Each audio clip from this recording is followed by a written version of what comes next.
We are tonight's entertainment. You will never find a more wretched hive of scum and villainy. Excellent! Hello everyone, welcome to an episode of the Movie Mania podcast, where we talk films past, present, and future. I'm Sherman Tre of Podcast Media, and joining me is the man, the myth, the legend, he didn't sleep through his alarm, Trilbee / Mr. TARDIS. Hello. It would be tough to sleep through my alarm considering it's like gone 9 o'clock in the evening in the UK. So, yeah. I'm no longer nocturnal. How you been, Trilbee? What's going on? I've been good. I've actually been able to go out to the cinema this week, so I've actually seen a few things that we can talk about in the homework section. But yeah, how you been, Trey? How you been? I'm great, I'm in the process of moving right now. I'm going to move into, my family's going to move into an apartment pretty soon here, but right now we're all a little freelanced. But that's boring real life stuff no one really cares about. No, I'm getting deja vu because Bandit opened the podcast last week saying, I just finished sorting out my move, getting everything done. Yeah. So everyone's moving. Everything should be set up and all set by in a couple of weeks or so. I'll let you guys know. I'll keep you all updated if you care. I have noticed something though.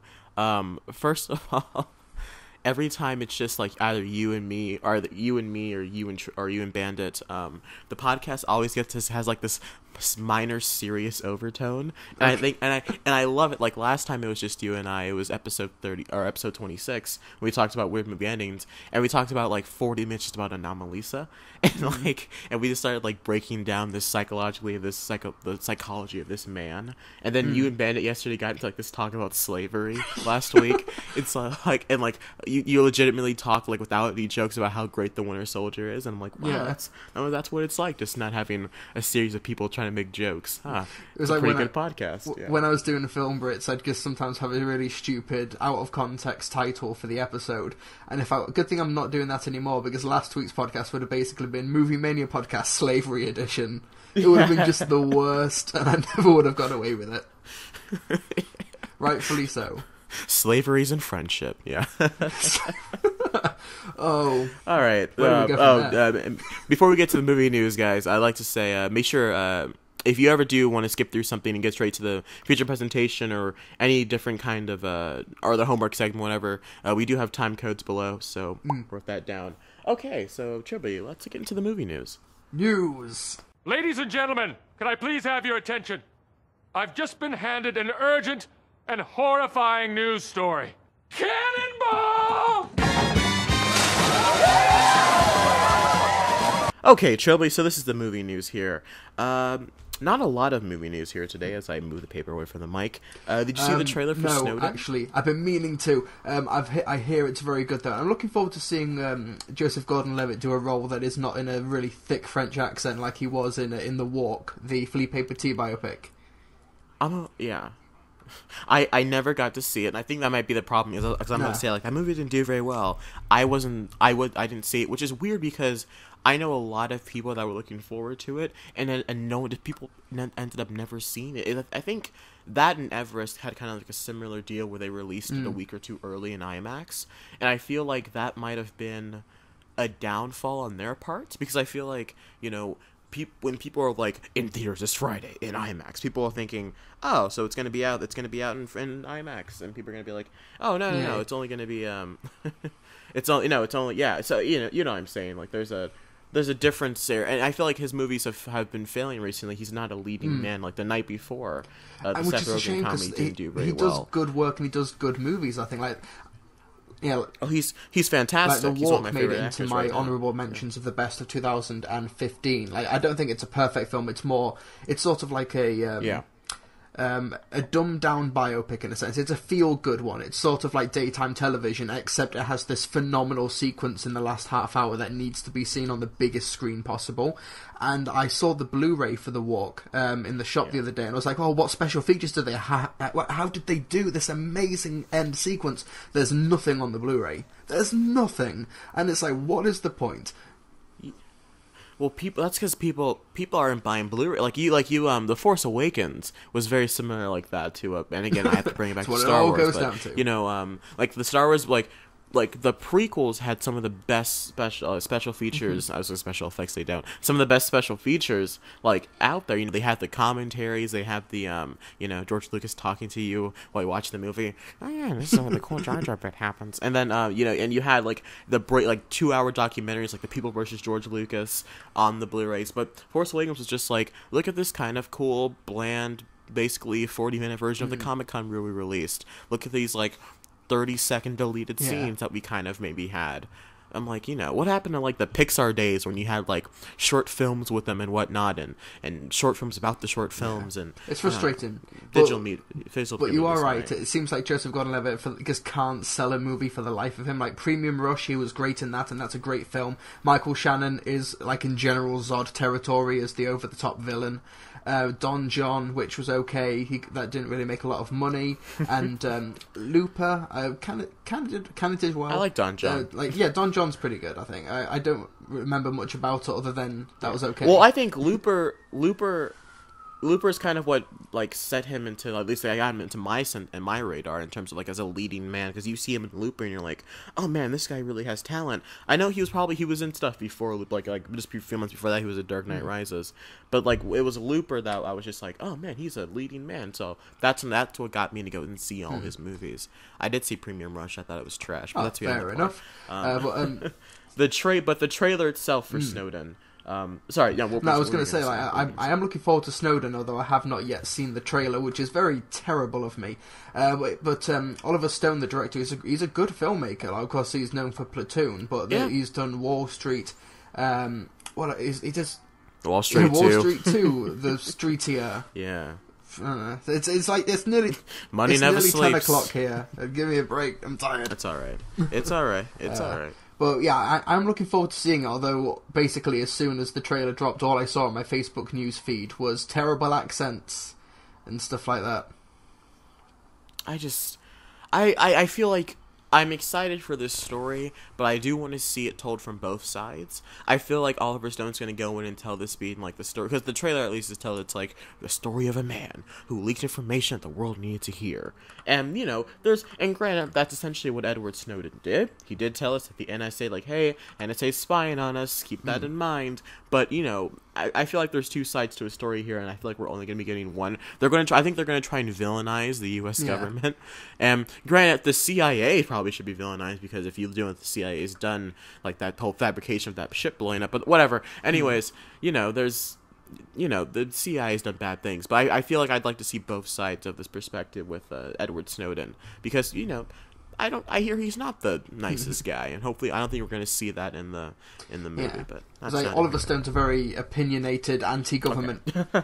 All right, next. Like Oliver Stone's a very opinionated anti-government person. Like he's a very vocal supporter of the WikiLeaks founder Julian Assange. So it would seem like if he's going to approach Snowden in that sort of mindset, he's going to very much have a anti-government pro the people agenda, in a sense, like as in. Did you? Yeah, that was more or less my point. Okay. Did you see The Fifth Estate, the Julian Assange movie with Cumberbatch? I did. It was my most disappointing movie of 2013. I remember I went and saw it with my friend Christian, who I bring up a lot in this show, but I saw it with him, and he said. I remember because it was me, him, and one other lady in the movie theater, and this was like a Saturday afternoon, and like no one was there. I'm like, man, this movie's not gonna make any money. I really enjoyed it. In terms of like, you know, it wasn't the best movie of that year, of course. That still goes to Gravity and Man of Steel, but I feel like, you know, well, correction, Wolf of Wall Street, but that's neither here nor there. I really liked The Fifth Estate. I liked the ideas they presented. I loved Benedict Cumberbatch in the role. I loved his weird accent he was doing. But I think Snowden will be fine. I'm excited. I'll go see it. And we'll talk about I'm looking forward to it. Although I've not seen much from it, but I'm looking forward to it. Right. Next story. Okay. All right. So our next story here: Marvel defends their actions against against people backlashing Tilda Swinton's casting as the Ancient One. I think Kevin Feige came out and said, this interpretation of the Ancient One, the Ancient One is a being known for being, having different forms and different backgrounds in the comics. In the early comics, he's Tibetan, and this one she's happens to be of Celtic origins, which means she probably doesn't like basketball right now. But that's a joke. Don't laugh. Sports. Don't laugh. It's bad. And so I don't watch basketball, so no. Anyways, and I think the same thing was said by. I think they also brought up the fact that if they were to cast a Tibetan guy or a Tibetan actress, that it would upset the Chinese market, because Tibet and China apparently are having some issues, but that's neither here nor there. I've been saying that a lot. I need to stop saying that. And so they're talking about how that's why they did it. I don't care. I'm not saying you have to, and I think we really touched on this a lot last week, but I don't see the issue of I'm happy that they have another female working in Hollywood. That's great. But you still have a white female. You don't have a minority in that role. Now, would you call females a minority? I don't think you'd call females. It's a 50. Well, a non-white man, basically. That's basically what you mean, yeah? Like the opposite of that. Yeah, well, just because I feel like that's what they need to do at this point, because if they wanted to have a woman in the role, great. Well, then get a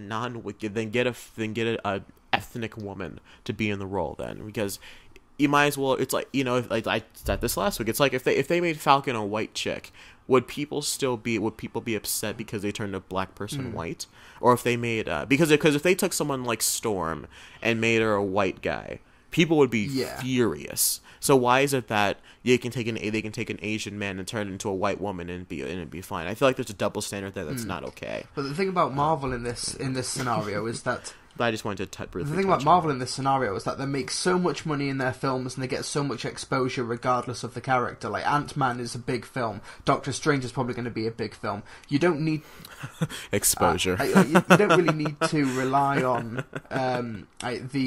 getting a Caucasian guy with a beard in the cast and everything, like just a generic white dude in order to finance a film.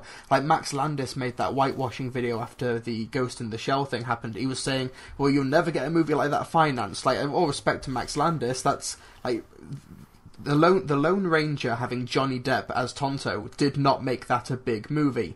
Like, having a white guy in a non-white role does not guarantee box office success. I don't think in the history of the industry it has ever done that. In fact, it's been the exact opposite.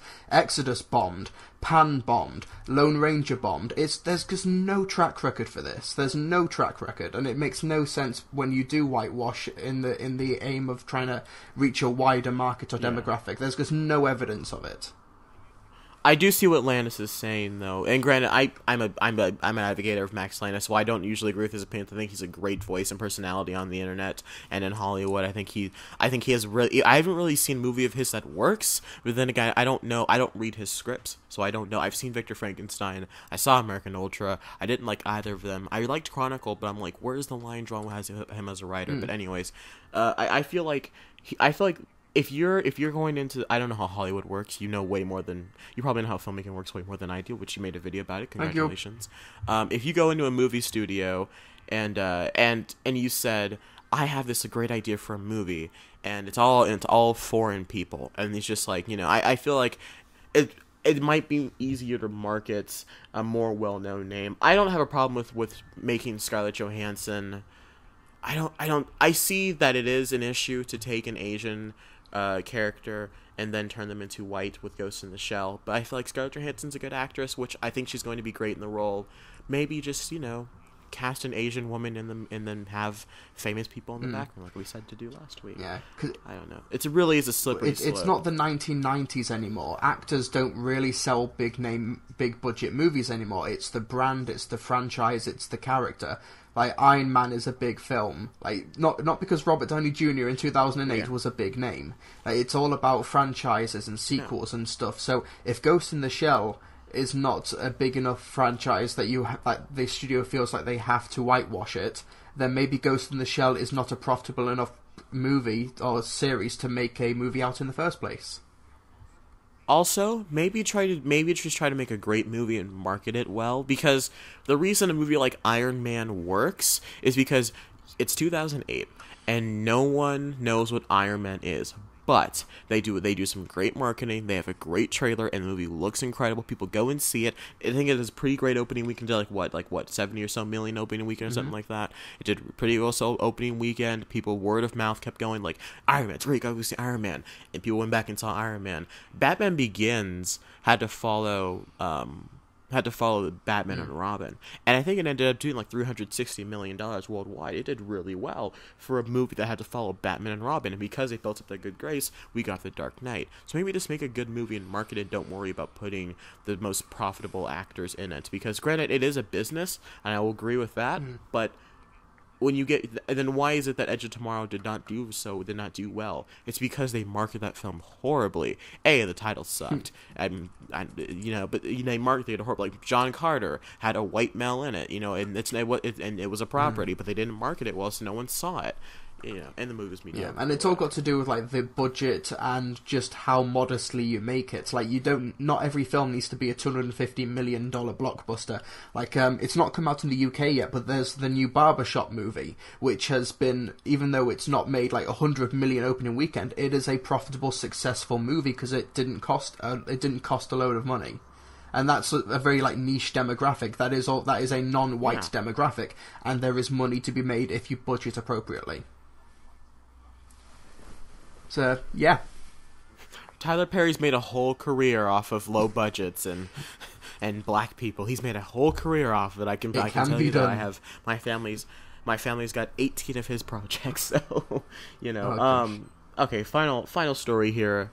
Alicia Vikander has been cast as Lara Croft, the Tomb Raider. Trilbee, what do you think? It will be so interesting to see the trailer for the Tomb Raider movie and have it say starring Academy Award winner Alicia Vikander as Lara Croft. That'll be very weird to see, but she did win, didn't she? She was Best Supporting Actress this year, huh? I forgot. Yeah, for the Danish Girl, she was the best part of that movie, and after, like, she should have been nominated for Ex Machina and won for that, but yeah, that just proves how great a year that she had last year. Ex Machina stole that Best Visual Effects Oscar from Star Wars, but let it go, Trey. Let it go. It can't win everything.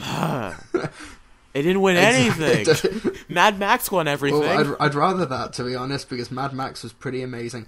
But so was Star Wars. But I am happy with this choice because in terms like visually for Lara Croft, you just need a brunette who looks athletic, or at least somebody who can convincingly swing on vines and climb up rocks and stuff like that. So.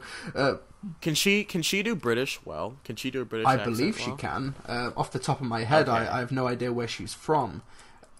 I know she's. Oh, she's Swedish. She's foreign. She's Swedish. She's Swedish. So like I didn't say that 5 times fast. She's Swedish. I didn't see Man from U.N.C.L.E. I've seen half of Ex Machina. Okay. And I had chappied it and I had stopped halfway through and never got back to it. And then I didn't see Danish Girl because I had better things to do in my life. And so so I don't know much about her, but I do know she's great from what the little I've seen her in. I know originally they wanted Daisy Ridley as Lara Croft, which would be really awkward for me to try and watch. Because like every time like she'd be like, there'd be at least one scene in the desert of her like climbing around and talking in her British accent and talking to me. I'd be like, that's Ray. So I'd be talking, be like, that's Ray on the TV on the movie screen. But I'm happy they got someone else. It would just be so awkward if Lara Croft was just talking to like a basketball the whole time. It's like, this is not BB-8. Wilson. Yeah, this is Wilson. But I think this is actually a great endorsement for the project because like Michael Fassbender taking Assassin's Creed. Alicia Vikander can do any project that she wants right now. She's in the upcoming Bourne film. She's just won an Oscar. She could pick any project that. Isn't she in Assassin's Creed? No, that's Marion Cotillard. Yeah, okay. I thought I read something that she had either dropped out of it. She was in Assassin's Creed, but she dropped out of that. I think it was because they had to delay filming and it just didn't match up with the schedules. Yeah, she's busy right now. I don't want her to become boring.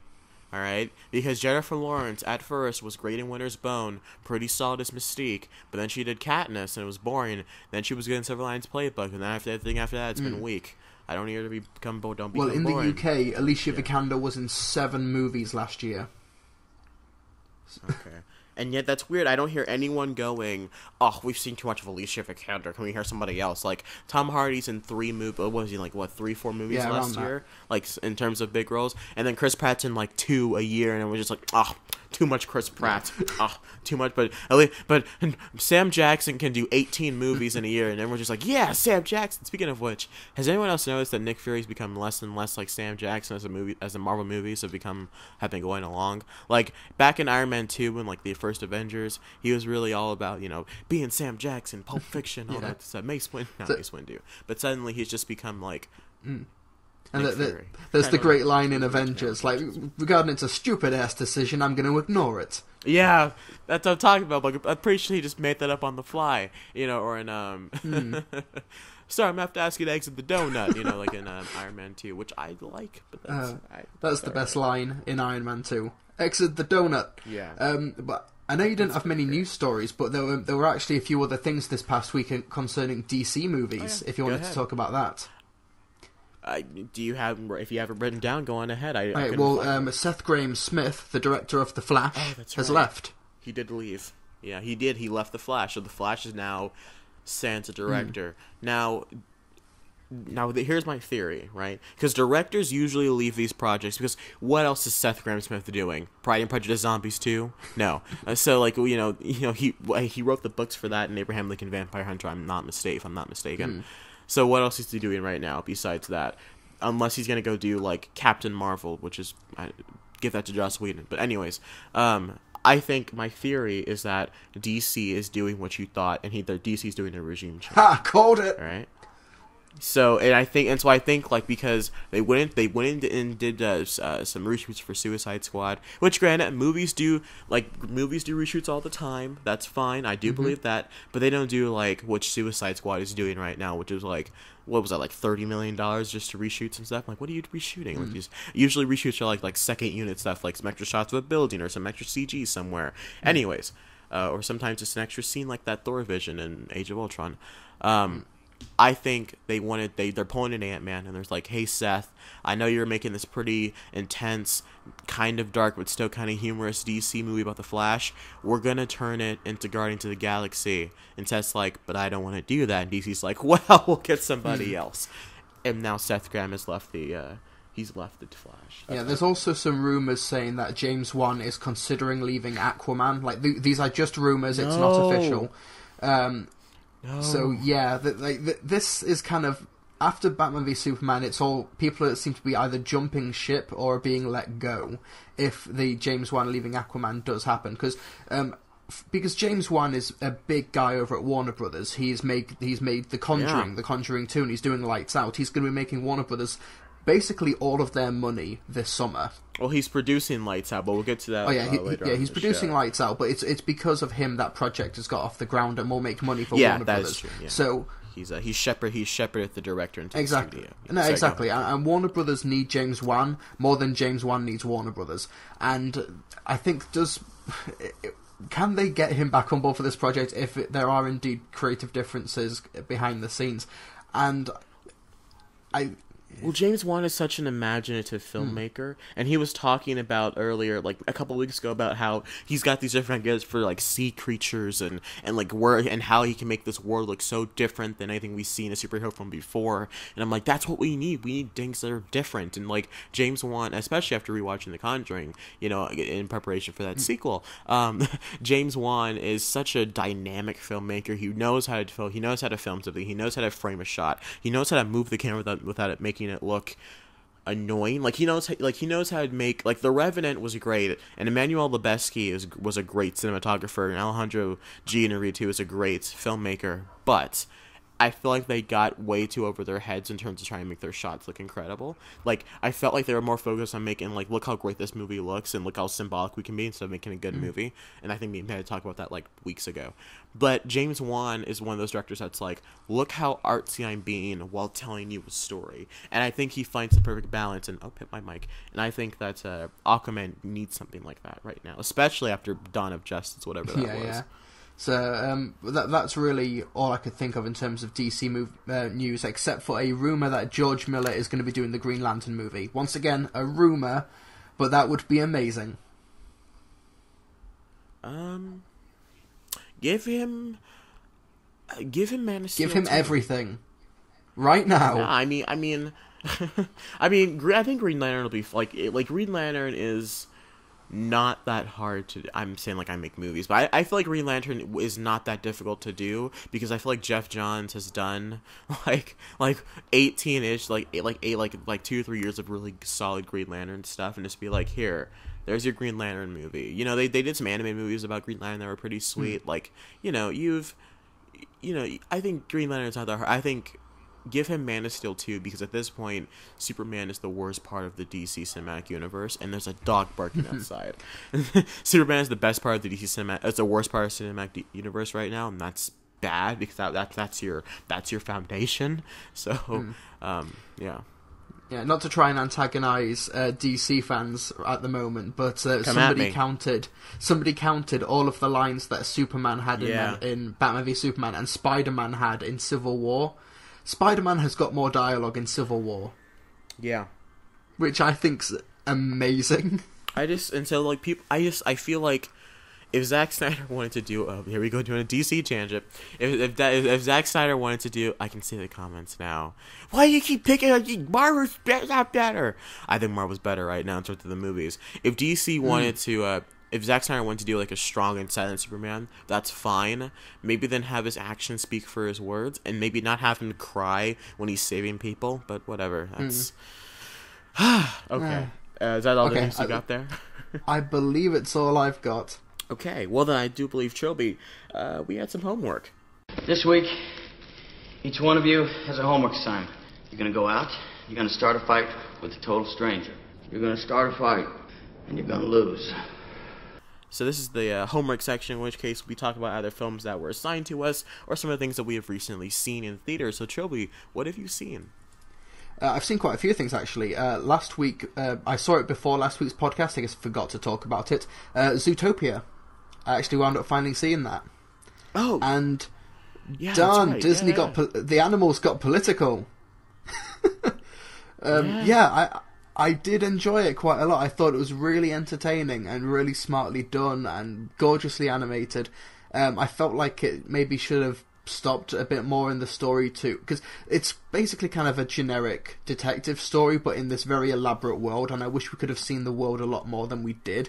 Like one of the first scenes in the movie is the main character Judy Hopps going on this train through Zootopia, and we see like the polar, the Arctic section where they have to take river. Like they don't have roads; they've got these like rivers which they have to stand on ice blocks, like and get caught in traffic jams in those. I thought that was a really clever idea, but we never saw it up close. And the next time we go and see the Arctic animals, they're just in generic cars and generic warehouses and stuff. So it felt like it wasn't fully cohesive, but still, it was really well animated. I loved the voice cast. Everyone did a terrific job. Idris Elba was a lot funnier than I thought he would be. It's just a really solidly put together movie. Its heart is definitely in the right place, and it wears it very firmly on its sleeve. Yeah. Very, very political. One of my favourite lines was there were some protests happening. So it was like, "Go back to the jungle. I'm from the savannah." and I just thought that was really funny. But it's stuff you hear all the time. Yeah. And I won't get into spoilers and stuff. But go back to Africa. I'm from Atlanta. Yeah. One of the lines that's near the end. I won't say who says it because it's like a twist. But it's fear. It's all about just using fear to control people. I forget what the line is because it's late here and I'm tired. But how you can use fear to control people and to turn people against each other, and it's very much an of the moment film. But some of the broader messages may go over the kids' heads, but the grown-ups will definitely pick it up. And it was just a really entertaining, fun time. I didn't like how Shakira was shoehorned in at every opportunity. No. And I think it was so weird how they tried to sexualize her character. I don't like the sexualization of the animals at all. That was my biggest problem. Like the movie's over, right? And this isn't a spoiler. And if it is a spoiler, it's been out in America since March 4th. So if you've either seen it or you haven't. You know, I know Honks been out in the UK for like what, a month and a half. We're okay. Yeah, we're good here. So like the movie ending, right? You know, they stop the bad guy, and then like you know, and they go. It cuts like this concert, right? And it's just Shakira as this gazelle. I think her name is Gazelle, and she's just dancing around in this like really short skirt and like you know, tight shirt. And I'm just like, I'm not comfortable with this. I'm sitting next to a 12-year-old right now, just sitting here about to go through puberty, about to watch. It's like in The Lion King when you're watching Lion King and like Simba and Nala are rolling around in the grass, and then Nala looks at Simba with those special kind of eyes, and then in like the music's building, I'm just like, I'm uncomfortable about this. But the very last shot of the movie is a butt shot. Like her butt is to the camera, and then she looks over her shoulder seductively. That is the last shot of the movie, and it's like, what are you doing? Although these sloths. When I saw the trailer, I was thinking, okay, this is a funny gag. It's funny for the trailer, but now I've seen the whole thing. Oh my goodness! In context, it's hysterically funny. It really does stop the movie dead, and it's the best. Like when, I've said this before. My favorite part is when like someone's stamping the paper, and like the paper slowly falls off the stamp. I'm like, that's just so funny. Oh my god. And he hears the joke and slowly starts smiling. That's the money shot, really. Just like the ha. That's the best. Oh my god. How can I help you? And then the other sloth, like Patricia or whatever her name was, and then she leans back. Oh my god, yes. It's funny. I love it. Oh my god, it's really funny. And the movie is itself really funny. And I think, you know, and going back to the whole lesbian princess thing, which one of my favorite parts of lesbian rabbits that we've done now. Really? But I do think I think one of the best parts about this movie is the message and how the adults will pick it up as Disney taking on racism and prejudice, but you know but Disney is doing the kids. They're showing them that it's just okay. It's better to not treat people differently because of the way they are and how they look. You know, people are like, predators, these big, bold, scary animals. That's like, no, they're regular people too. They're just normal, cool people. You know, and they're subtly teaching kids not to hate someone because they're different than the way you are.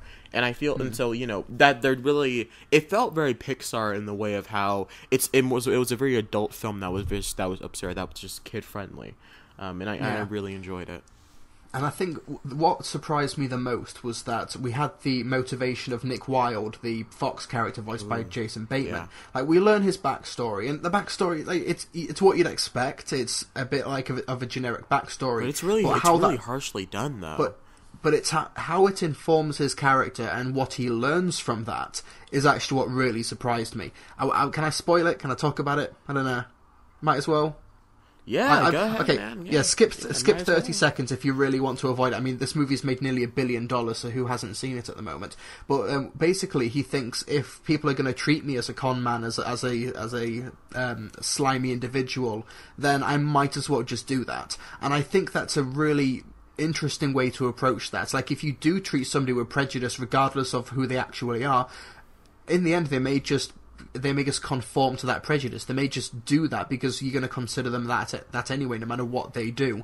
And I think that was an interesting way to take the character, even if the backstory wouldn't really indicate that it's leading in that direction. But I still liked Zootopia an awful lot. Like, the voice cast were terrific. Like I said, the music was really good. Really, it's just a really solid and fun time at the movies, and I know that fun does not a good movie make, but I did have a lot of fun with this, and it was really enjoyable. That's like the tagline of like our poster for your movie, like movie Mania. Fun does not a good movie make. Rated but R. It helps. But it helps. Rated R. Yeah. Coming this summer. This summer from Walt Disney Pictures. Yeah. Fun is bad. So staying on the Disney train. I decided to go back and rewatch an old Disney classic that I hadn't seen since I was like 5. So I went back and rewatched The Hunchback of Notre Dame, or Notre Dame, whatever you want to call it. But I can tell you this, Trilbee, as subtle and careful Disney was with their message in Zootopia, they are just balls to the wall, risky, and like just insane in The Hunchback of Notre Dame. Have you seen The Hunchback of Notre Dame? Have you seen it? It is one of my favorite Disney animated films. It's great. It is terrific. Like it doesn't wholly come together. It's not as cohesive as it should be, but it is ballsy. It's got some of the most iconic imagery. The songs, I think, are terrific. It's got one of the best villains. Yeah, it really holds up. I feel like when I wasn't ready for like, because you're watching the movie and you expect, like the movie starts and you think, oh, okay, we're gonna get the classic Disney, da da da da da da da, When You Wish Upon a Star, but then you get this like Catholic church, like just cheer, or not cheer, but like a choir, and just like oh, and then just like bam, you get this zooming in shot of the clouds, and you see the Notre Dame. And then just like this really awesome opening song where someone drowns a baby, or someone is about to drown a baby after killing its mother on the steps of a church while they're shouting sanctuary. And you're just like, oh my god. And then you meet our hero, Quasimodo, who is the Hunchback, and so freaking adorable. I want to give him I just want to just give him a hug. He's just like, he reminds me a lot of the like an autistic kid in elementary school, which it's a dark subject, but whatever. In elementary school, I was always good friends with the autistic kid because like I was just so fascinated by how their world worked, how their mind worked around everything else in the world we lived in there. So like watching Quasimodo, like the opening shot or the opening scene with him is, he shows this bird how to fly, and he sings this massive, beautiful, just heartfelt, if not a little flat short, but just so happy song that about wanting to step out of the church and just go out there and see the world for what it is. And then when he does, and they just like reject him, and they just start being so mean to him, and he just retreats back into his castle, and I'm just like, that's so sad. I was getting choked up during some of the scenes, and so it sucks that every now and then the film just kind of gets stopped in its tracks by something that I don't feel like needed to be there. I felt like for a movie that's supposed to be about Quasimodo and Frollo's story, we really got sidetracked with the whole, what's his name? The charming generic white guy. Nathan, the soldier. Yeah, Nathan Fillion. Like, I'm just gonna call him Nathan Fillion from that one because it's really much who he is, and I love Nathan Fillion, but that doesn't belong in this movie. Like, I at first he was charming, but by the end, I realized he was just there to make quips, and I wasn't enjoying it. And I think Esmeralda's fine. I think she would have got more to do than just be kind of cool, be kind of nice. But in the Gypsies, I wish we would have got to know more about the Gypsies. But it's 90 minutes, so what are you gonna do? But yeah. How do you explain Gypsies in 90 minutes? Gypsies for dummies. Yeah. But I think that the gargoyle statues, the comic relief, really do not belong in this film. I liked it. I imagined it was all in his head, though. You don't think so? Because at the end, when it comes to the final battle and the soldiers are storming the Notre Dame, they interact with the soldiers and they're fighting them off. So they're not don't worry about his imagination. Don't worry about it. But because this film came a few years after Aladdin, so they were clearly trying to recapture the genie. But there was 3 of them and they weren't funny. Imagine the genie, except there's 3 of them and they're not funny. Yeah, I just imagine they're all not Robin Williams. Yeah. Yeah, but I think it is one of the darker films, but people have accused it. Not really accused, because it is what they did. They did simplify the Victor Hugo novel because they've made Quasimodo a much more sympathetic and much more kind-hearted person than he is in the source material.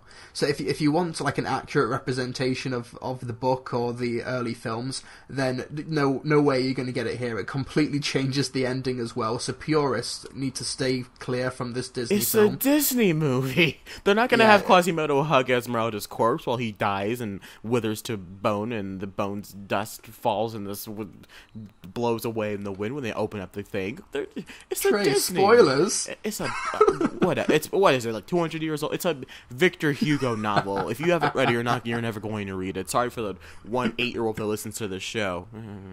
Oh, you've crushed that 8-year-old's dream of one day reading Hunchback of Notre Dame. It's life. It's like, I got Frankenstein spoiled for me, and I'm reading it in my class, and I got someone ruined it. I was like, wasn't it great when William died? I'm like, I'm literally 3 pages before that happened. I was really mad. I was just like, I was 3 pages before William died. I was so mad. Anyways, But yeah, I really do enjoy the movie, but we haven't talked about the best part of this movie, and that's the Hellfire song. Like, oh yes, I'm sitting here watching the movie, and out of nowhere, like, how Quasimodo is singing about how, just again being one of the best Disney protagonists ever, just being like, how this girl was the first person that was nice to me in my life, and it must be God giving me some magic, man. I'm so happy. And then just like pan over to bloody the courthouse, and there's Frollo's just like, "Hey God, I got a little excited today when I saw a girl. And is that the devil?" I love. Is that the devil? Like, he just looks down. Is that Satan? I love how tortured he is. Like, cause he's not a good person, but I love just how like he's so broken up about this burning desire. The song itself. Tony J is the guy's name. I think he's just the best. Like, that's the best part of that movie. I can listen to that 3 minutes all day, and I have for the last week and a half. So it's a fantastic song. It might be my favorite Disney song, up there with right up there with When My Life Began from Taylor, because I'm biased. Hellfire is one of like Disney's crowning achievements in terms of it is a song that is just a full character study, and it's great to listen to as well, because it's how Frollo tries to justify his own sexual desires. Yeah. So it's not my fault, I'm not to blame, it's the gypsy girl, the witch who set this flame. It's not my fault. If in God's plan, he made the devil so much stronger than the man. That's my favorite part of the song, because like the shot of like the robes like turning into like this fire and like being sucked into the fireplace, and like that's the best. I love when the guy walks in halfway through the song, though, and Frollo turns around like he was looking at his computer or something. I love that. I love the look he gives, and whenever the scene ends and it cuts to him talking to Nathan Fillion, and he's like, Frollo, what's wrong? He's like, nothing. I had it running with my fireplace, and I'm like, oh, I know what that means. Yeah, but it was really. I think I'd give the movie probably an 8 out of 10, just because it doesn't flow very well sometimes. Like when they get stuck and when they get sent to the Court of Miracles is what it's called. I feel like the movie kind of lost me there for a second, and I really do like the ending. Sanctuary. Oh, that's such an epic sequence. Yeah. And I really do like Frollo's death, because you see him literally just burn alive, like just bubble in the molten. Yeah, it was pretty sick. And yeah, so 8 out of 10. One of my favorite Disney films. It's up there now. I really enjoyed it. I think an 8 out of 10 is a fair score, because it's one of those films that you respect and admire more than you enjoy, because of the dark places it goes to, and the animation, and some of the themes it's toying with, but it doesn't fully come together. But it is definitely worth a watch if you consider yourself a Disney fan. It is some great counter programming. Yeah, that is. The people are like, what live action Disney do you want to see? I want to see that. Just give me Hunchback and Notre. Who would you like to direct that? James Wan. Nah, dude. Like Christopher Nolan's Hunchback and Notre Dame. Oh, God. Christian Bale as Quasimodo. Christian Bale as Quasimodo. Marion Cotillard as Sanctuary! And then bloody Michael Caine as Claude Frollo. There you go. Yeah. Michael Caine singing Hellfire. Hellfire. Dogfire. That's the worst Michael Caine I've ever heard. Thank you. Yeah, I saw a few other things this week as well. Go ahead. I saw Green Room. Oh, I was going to see that yesterday, but I decided not to go. Yeah. Yeah, it doesn't come out in the UK for like another 2-3 weeks, but I got to see an early screening. That sounds familiar. And I was hyped for it because everyone's been raving about this film. It's like 90% on Rotten Tomatoes. It's one of the best horror films I've seen in a long time. Honestly, today I was thinking, what reviews do I need to catch up with? And I forgot that I'd seen Green Room. Oh, wow. It completely left like no impact on me. Like it's not a bad film. It's just it comes and goes. It leaves no impact. It has nothing to say. The cast don't have much to do. Like people have been saying, Patrick Stewart is revolutionary as the villain. He gets nothing to do. Like this isn't like say J.K. Do you want to talk people through what the movie's about for some people that haven't heard of it? Okay, well, Green Room is this small, low-budget like horror thriller film where there's a punk band, and it's got Anton Yelchin in it. He's like one of the leads in this band, and they go and get a gig at this club full of neo-Nazis. And what happens is that they play the gig and they go into their green room at the end of the show and they find this woman has been murdered in the green room. And because they've witnessed the body, they're locked in there and they have to try and escape this room. They have to escape this bar, this club. They have to kill a bunch of neo-Nazis to try and escape. And the neo-Nazis are led by Patrick Stewart. And they get help from this other woman who's there, who you never really find out who she is. Like, she starts explaining, she says that I'm not a Nazi, and she starts explaining her backstory, but it's in the background while other stuff happens and other people are talking, so you miss it completely, and it's like, what's the point of that? It's a really cool premise, though, the thought of, like, you have to fight your way out of this bar run by neo-Nazis. That's a pretty cool premise. I was told, the reason I didn't want to go is because I'm all down for a violent movie, but I have limits. And I read about the violence on IMDb, and I'm like, I don't know if I want to sit through that.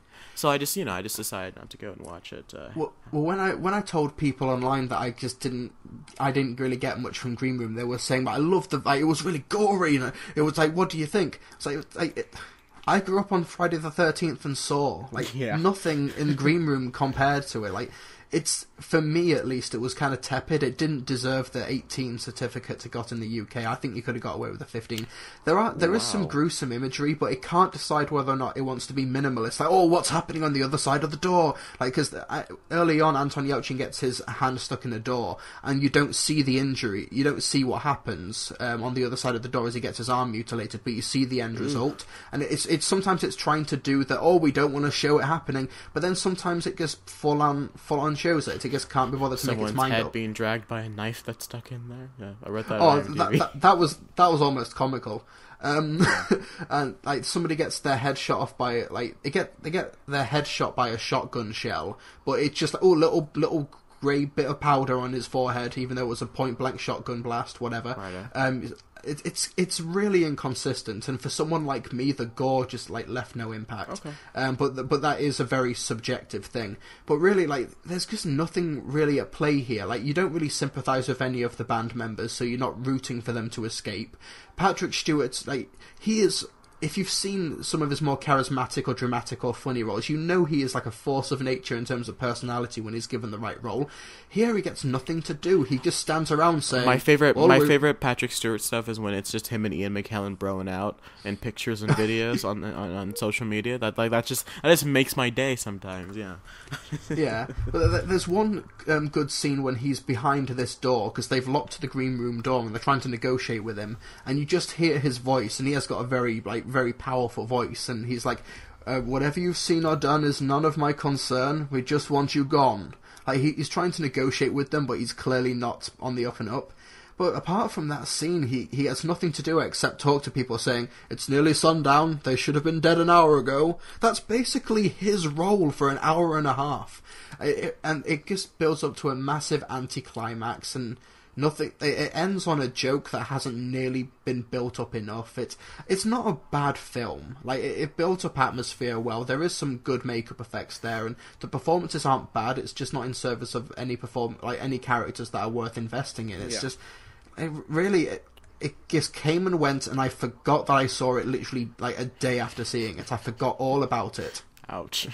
See, this seems like one of those movies that I'm just gonna look up the synopsis and like the online, just the full plot summary online, and just read that and be like, oh, that sounds kind of cool, I guess. Like, it feels like a movie that I don't want to sit down and watch. I'm just gonna read what the ending is because I'm really intrigued to see how this thing plays out. But I don't want to sit there and watch it actually play out. Like, there were a couple of those movies where I'm just like, yeah, like, for a long time, I was considering doing that with Tusk. I'm like, yeah, I might as well just look up the synopsis online. You know what? I'll sit down and watch it. I don't know why I did that, but yeah. Yeah, like, if I thought the film was amazing, like if it was this awesome, like, bottle episode, low budget thriller horror thing, then I'd be like, yeah, go see it. It is gory, but suffer through it. But for this, it's just, it doesn't add up to anything. I can't in good conscience recommend it. Mm-hmm. Like, I can't tell you to avoid it like the plague, but I just can't recommend it. Kill it with fire, yeah. Kill it with fire! Oh. Yeah. Did you see anything else this week? I rewatched The Conjuring, but I think we can save that for later on in the show. So fair enough. Did you see anything? I saw Civil War. Oh, that's right. Yeah, I saw it 2 weeks ago. Midnight screening. Very good crowd. Loved it. Loved the film. Isn't it amazing? Loved pretty much everything about incredible? it. It was pretty darn amazing. Yeah. And I love how midnight screening, the people here, they know what they want to see. They know, like, the Marvel, like, they know what they get with a Marvel film. Let me ask you, okay, without giving anything away, were there 2 end credit scenes? There were 2 end credit scenes, and when the credits rolled, nobody left. Nobody stood I only up and got left. one. I got the first one. I didn't get the second one. All right. You didn't get the second one? No, I guess they shot it, which makes me think that the second. No, I don't want to know what it is because I'm probably gonna go see it again. But this makes me think that the second end credit scene was probably something that they shot for another movie and just stuck it in here because they did that with Ant-Man. No, it's not what happened. You think? It's okay. Well, because I know what the second end credit sting is. It's something that they easily could have filmed during the production of this film. Okay. It's not something really out there like Thor. Like Thanos isn't just coming and just like stepping on anybody, right? Like that's not the end. Yeah, Thanos just walks into a bar and he's like, "I'll drink it myself." Dun dun dun dun. Yeah, he goes to a big steakhouse. Yeah. It's like, nobody's finished this massive, giant 400-ounce steak. I'll eat it myself. That's a meme now. That's officially a meme. It's a meme. I've started something. I don't know what I've done. It just cuts to Thanos on Mars. It's like, I'll finish. Oh, I can't say that on. I can't say that on the internet. I'm not going to spoil anything, but I will. It's probably not a spoiler to say that in the movie there are 3 big action sequences, more or less. Like the first one, it's pretty early on. Yeah. Like, you watch the first one, and I think this is one of the best action scenes in a Marvel movie, like, ever. It's terrific. It's a staircase fight. And then yes, all right, I'll give you that. Go ahead. But it's so terrifically done, and then the movie proceeds to keep on topping itself. And you just when you think, I can't imagine this movie getting any better, it gets better. And somebody said, "Oh, I'm not going to watch this Civil War movie because it's not going to follow the source material. It's not going to follow the comics." Screw the source material. Oh my god. If that's your thing, I get it. Like, I don't agree with it, but I get it. But this is definitively an improvement on the source material. The conflict's much better. It's much more mature. Yeah, like Civil War, the comic book, it had incredible iconic moments and iconic scenes and imagery. But some of which do make it into this film, some of them do, which is a really some pretty awesome. Like when that happened, I was like, "Hey, is that?" Yeah, but anyways, it is an improvement, and I think what's amazing is that yes, there is the airport fight, and it is glorious. And I'm like, if you've seen a few things in the trailer and you think, "God, they put it all in the trailer," oh no. Like there's one thing like that happens towards the end of the airport scene, and I'm like, that's like when that happened, I'm like, I cannot believe this is what I'm seeing right now. And then like when that happened to that, I was like, oh my, like I was like I hadn't felt, when I told you in Bandit, I was like, the feeling you got when you watch the first Avengers and like everything's different now. That was the feeling I got when I watched this. I'm like, we hadn't seen something like this in a superhero film before. This is something different. This is something. And you keep going. But I feel like when we get to the end, the big climax, the big showdown at the very end of the movie, it's brilliantly done, but it's heart-wrenching. Aren't you like have that lump in your throat? Yeah, because you're like, no, yes. Don't do that, no. Yeah, because you feel so much for both sides, and it's one of those things where there's Team Stark, there's Team Rogers, but they're both right. They're both right, and you just want them to stop fighting and make up and get back together already. In this universe, I would argue that Stark is more right than Captain America, because they have done quite a few 9/11-esque moments, especially in Sokovia. They've committed 9/11 times 100. Yeah, well, they've done like 91,100. They did 4 or 5 different 9/11s across the world. I can definitely agree with that. I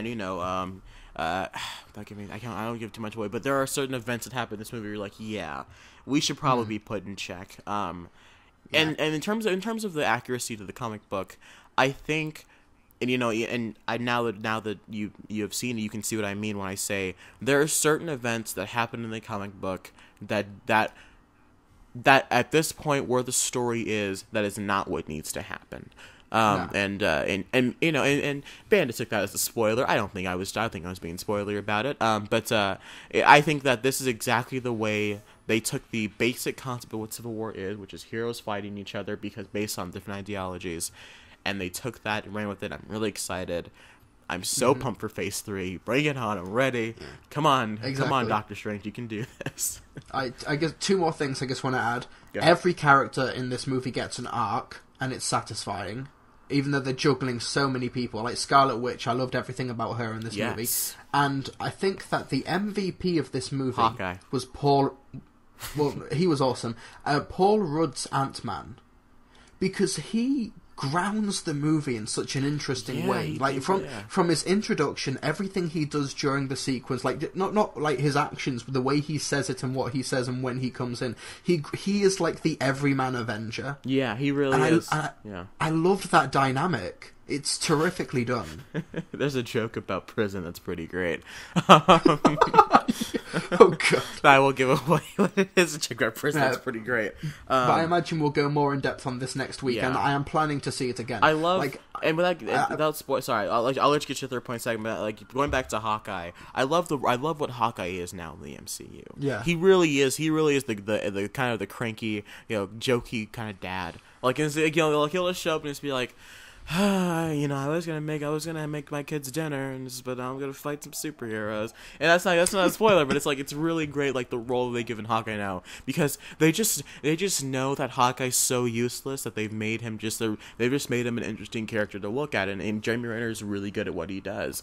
So, but the scene he's introduced in Civil War, I think, is just a great character moment for him, because and we'll talk about it next week. But I think. There's a UK film critic called Mark Kermode, and he's basically the Roger Ebert of the UK. All right.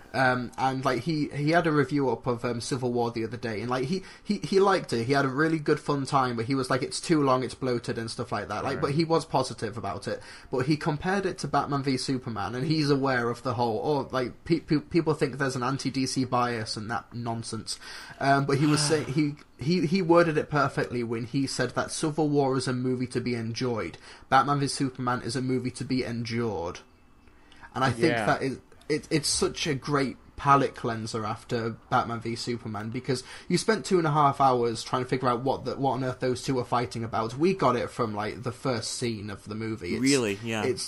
It is black and white. It's like hypothetically, let's compare movies to food. Like you like food, don't you, Trey? You like food. You call me fat, Trilbee? No, I'm kidding. No, hey, I am as a portly gentleman. Yeah. Let's replace food with movies, and let's say that burgers are superhero movies. All right. Okay, you like your McDonald's. Let's say your McDonald's is Marvel. You've had a good experience going to McDonald's. You get served well. You get good discounts and meals and everything. And then you go to the Burger King, which is DC, and they give you a massive tray of slop, just grey mucus. I completely disagree. I think DC is the McDonald's of superhero movies, and it's just names. It's just names for this jokey metaphor. Yeah. But when you go to Burger King, you just get a great big grey slop, and then when you don't enjoy that grey slop, they say you're a McDonald's fanboy. That's basically how I'm viewing this thing. Yeah. It's like, you will eat that slop and you will enjoy it even though it's slop, and otherwise you are a McDonald's non-slop fanboy. I like how people consider us Marvel fanboys and DC haters. I don't know how many times I brought up the fact that Dark Knight is the reason I'm where I am right now. Like, so I don't know, but that's neither here nor there. One more point about Civil War before we move on here. I really enjoyed what they did with the film's villain, and I won't give away who the villain is and what they do, and because usually the thing with villains in Marvel is that they usually suck because they have no agenda, or they have an agenda but they don't have any. There's no threat to what they did in the villains. They usually they beat the villain and it's all over. But what they do with the Daniel Bruhl's character in this movie is pretty awesome. Like the way they handle it is just so well done. And like, you think that towards film's end you're like, man, they really didn't do anything, and then they go somewhere else with it where you're like, oh wait a minute. No, this is one of the best villains Marvel's done in quite some time. I really enjoyed everything that Daniel Bruhl's character did. I really enjoyed that villain. Yeah, I didn't like him at first, but then when I thought about him, and I thought what this could mean for the future, then I started to understand what they were doing. Well, when you realize just what he actually ended up doing, and just what he ended up doing for this universe, you think he's one of the most impactful villains Marvel's ever had in terms of where they're now going. Loki's great, but in terms of what a villain's actually done, it's pretty intense. It's and we'll talk more about this a lot next week. And I cannot wait for next week. I'm going to see the movie one more time if I can, because I just had such I might just buy a ticket, walk into that airport fight, and then walk back out again. I want to see. I didn't get to see it in IMAX. I want to go see it in IMAX. Oh, I've got a friend who works at an IMAX theater and can get me free tickets. Oh, well, look at me, I'm Trilbee. I got a free IMAX friend. All right. I'm Trilbee, I've got IMAX friends. It's Christopher Nolan. Oh. Friends in IMAX. Yeah, so, by the way, is your IMAX digital or 70mm? It is digital. All right, just making sure, just checking. All right, so is mine. So was mine. Okay. All right, Trilbee, well, I think that's enough talk here. I think it's time to get into our feature presentation, don't you?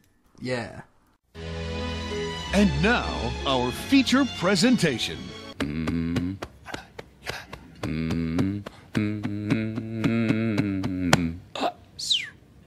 Alright, Trophy, well, this is the feature presentation here in which we're going to be breaking down the films of the upcoming summer here.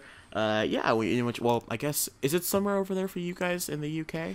It's Northern Hemisphere. I say that, it's been snowing this past week, but yeah, let's say it's summer. Because, never mind then. Because I know it's winter over there in Australia, yeah, because I think it's the hemisphere, so Christmas is technically in the summer for Australians. But I think that's how it works, yeah. I've never been over there. So, what are our parameters? Are we talking May to August? Yeah, we are talking from the start of May towards the end of August.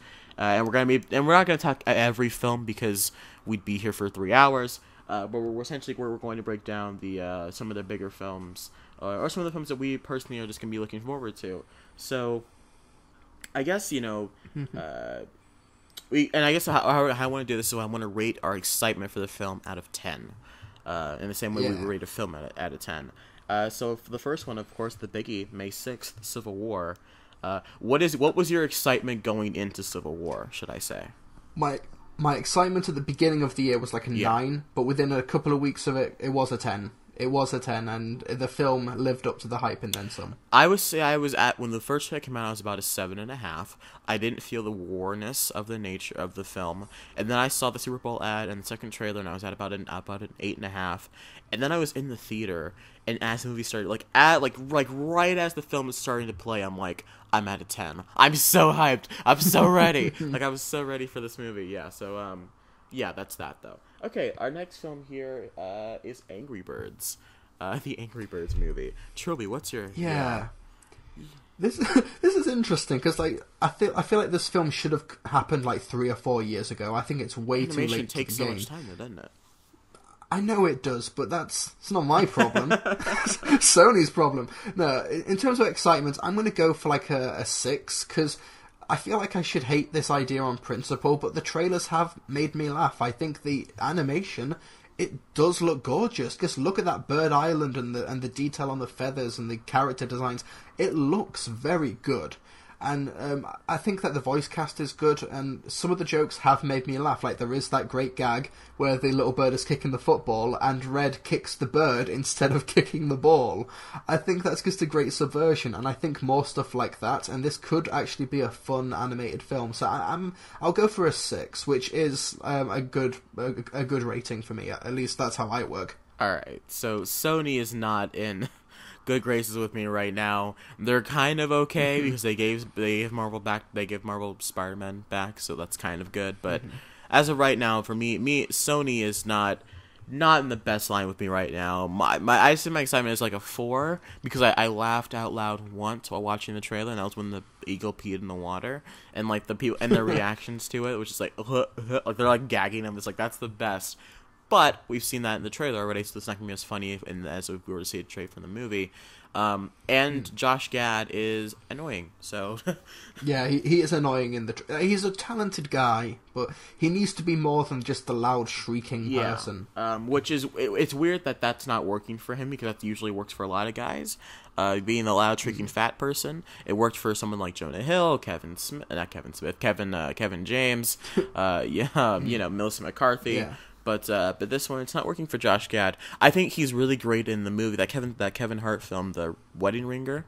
I think he's really good in that, and so is Kevin Hart. That's like my favorite Kevin Hart movie that he's done, I guess. Which is why I'm really excited for a film that we're going to talk about later, because it feels like that very similar vibe to it, where Kevin Smith isn't playing the idiot, which is cool. But Angry Birds, I'll see it. There's a screening for it, like, I don't know, in a week or so, and I'll probably go to it, but... I don't know. My excitement is a little tempered. Yeah, but in the UK, this comes out on Friday the 13th. So, let's see how it goes. I think we get it on May 20th. You guys get it a week before we do. We get it a week early. I'll let you know how it goes then. Yeah. So, I'll warn you. I'll probably see it the 14th. I think, if that's the screening.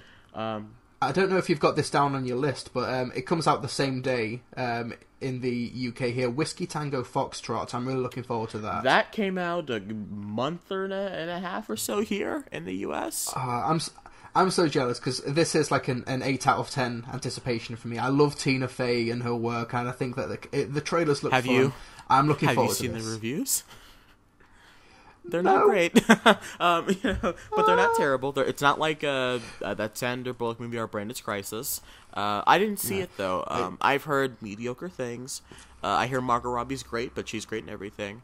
I mean... To be fair, there was the Netflix film Special Correspondence. I watched that actually a few hours ago. I forgot to mention it during homework, and I thought this is pretty fun. This is a decent Netflix film, and it turns out it just got slammed by critics. So clearly, when it comes to comedies, I don't have the same. Well, comedy's so subjective. Like, I love the first two Scary Movie films, done by the Wayans brothers.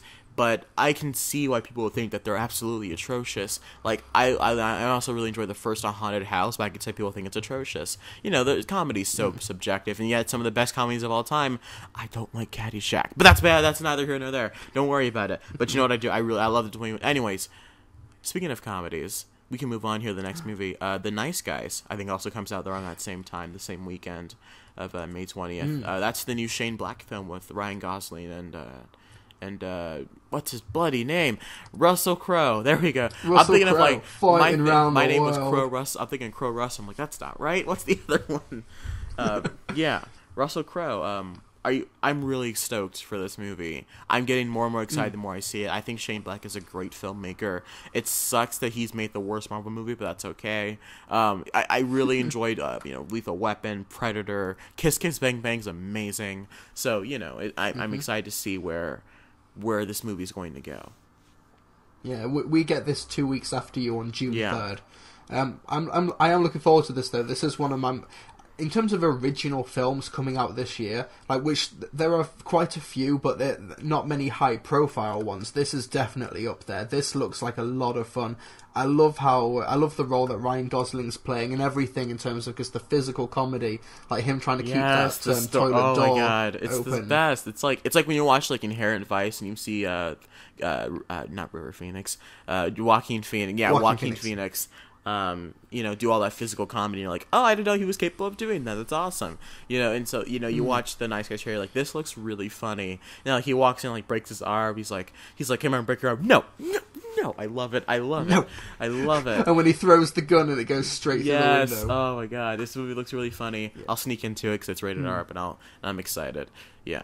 Oh, rebellious. Yeah, well, I did it with Deadpool. I told that story how I snuck my friend's 12-year-old sister into seeing Deadpool. I told that story in the early episode of the podcast. So go back and watch that if you want to. So what would you give your excitement level out of 10?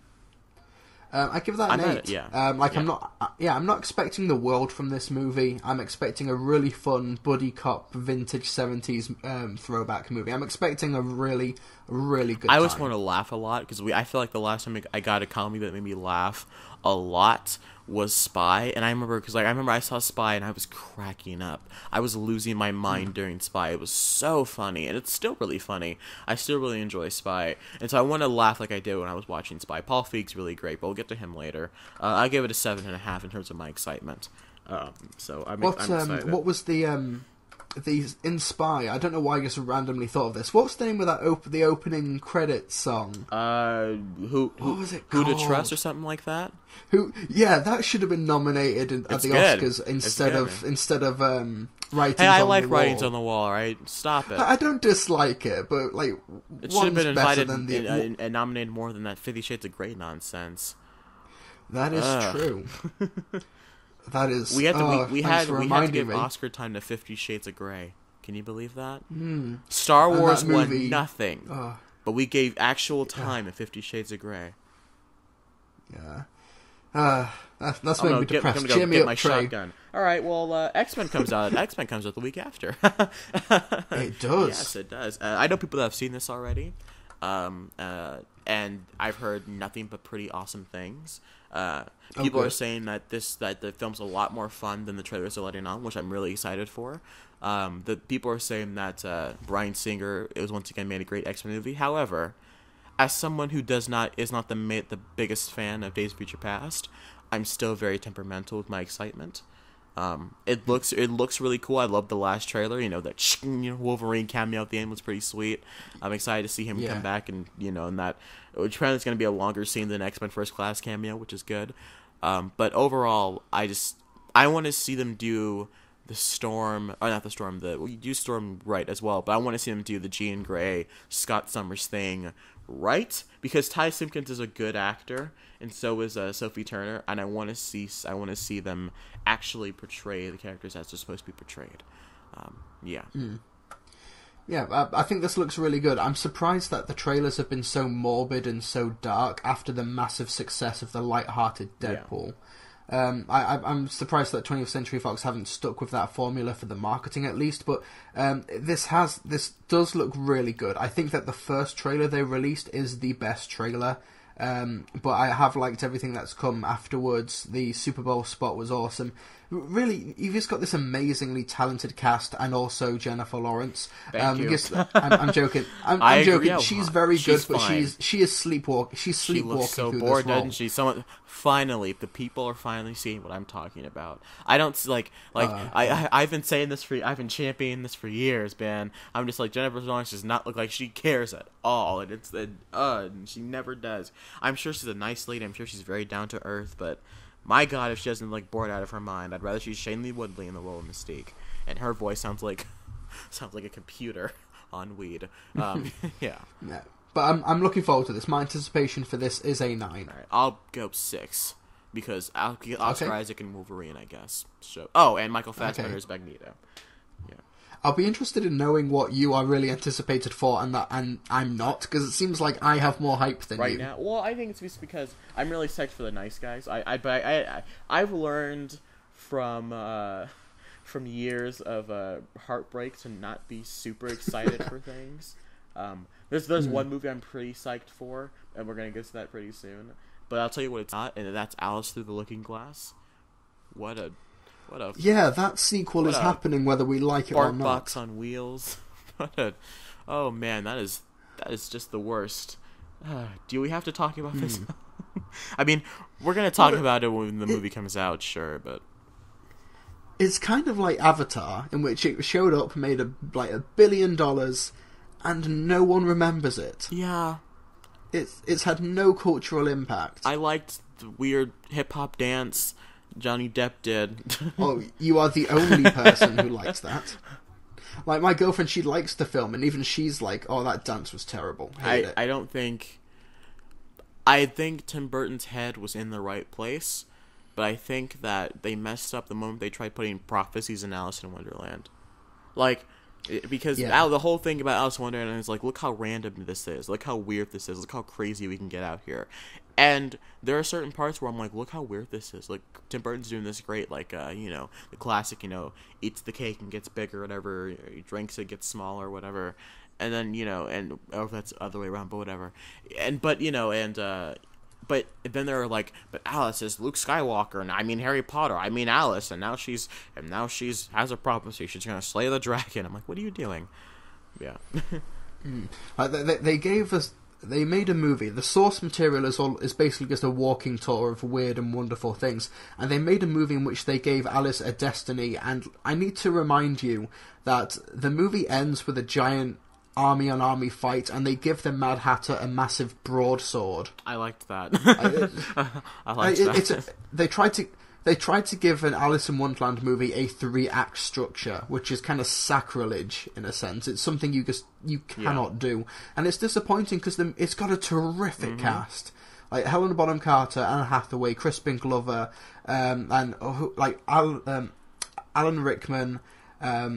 Who's the Bloodhound? Timothy Spall. Terrific cast. Stephen Fry is a perfect Cheshire Cat, and then it's just wasted on this movie that has no idea what it's doing. And I feel like the sequel, it's coming like at least 4 years too late. But I think the cast are still game for it. But I'm worried that you just look at the trailers and it looks mainstream as hell, and it doesn't fit with Alice in Wonderland. I think that the Disney movie has so much personality because the moment she gets to like the tea party, like you're just sitting there and you're just like, what's going on? But then it's so great. She's like, they sing a song about happy on birthday to you, and like he's in the rabbit's just like, oh, I'm so late, and the Mad Hatter, like this slightly sociopathic weirdo just having this tea party with this crazy rabbit. And like you watch the Tim Burton version and you're like, okay, so they're trying to do this scene where she finds him or she finds them having a tea party, which is awesome. It's a shame that they have to tie it up with being like, oh, well, she's going to it's Frabjous Day, and she's going to go slay the Jabberwocky, whatever it's called. It's like, nah. No, it just doesn't fit. But I think that Sacha Baron Cohen will make for an awesome villain. And this is, of course, the final performance of Alan Rickman, which I wish it was for a more promising-looking movie. I think that the last trailer they released, where they've got Pink singing White Rabbit, I think it's a good trailer. But like I said, it's a good trailer. It's more of a great advert for Pink's version of White Rabbit. but no, it looks okay. I like but Pink. I am like not. Pink. I think she's a good singer. Yeah, she is, and it's an awesome epic cover. But I think that for my anticipation, I'm going to go for maybe a 4 or a 5. I'll go 5. Because it's gonna look great, and James Bobbin I think is a better talent. It's a better storyteller at this point than Tim Burton, which is weird to say. I think what he did with the Muppets was pretty awesome. So I have faith that he's gonna at least put some really cool stuff on the screen. Through the Looking Glass is a pretty sweet book. Tim Burton's next film doesn't come out this summer. Like, it comes out in September. Miss Peregrine's Home for Peculiar Chillins or something. Are you looking Peculiar forward to that Chillins? Peculiar Chillins. Chitlins. Somebody think of the Chillins. Pig intestines. You're looking forward to that? I'm looking forward to the story of Miss Peregrine's Home and Peculiar Chitlins, a southern dish featuring pig intestines. Yes. It's gross. But I mean, it looks fine. Asa Butterfield has never been a really compelling protagonist for me in any of his work. That is Asa Butterfield, isn't it? I get him and Mr. Nightcrawler confused all the time. Cody Smith Murphy. But I think Eva Green's great in everything she does, so she's gonna be good in that. And I think the little girl looks adorable, the one that can like pick him up and like super strong or whatever. And I feel like this movie just does smell though really set-up-y. Like, I smell like that they're trying to set things up for, like, sequels. Like, I feel like they're trying to do a Spiderwick Chronicles kind of thing, and it kind of worries me, but whatever. Yeah. Hey, what happened to those Golden Compass sequels? My point exactly. Where, like... We got, like, 6 of those, The first movie's so boring to where, like, they spend so much time setting up the sequel, and this isn't Batman v Superman where you can make it $900 million doing that. No, it follows and you crash and burn. Yeah. Crying out loud, you had Ian McKellen as a bear. Yeah. He was drunk, a whiskey slaying, warrior fighting bear. You know, they messed it up. God, imagine if they replaced Baloo and that armored bear in the new Jungle Book movie. Like they switched. Man cub, get me honey. Yeah. And whiskey. You'll get me honey, and you'll get me whiskey, and you'll get me all the mutants, and we'll fight the humans. And lead an uprising against them. No one ever talks about getting all of the whiskey. They just do it. We are the Whiskey Man Cub, not them. Yes.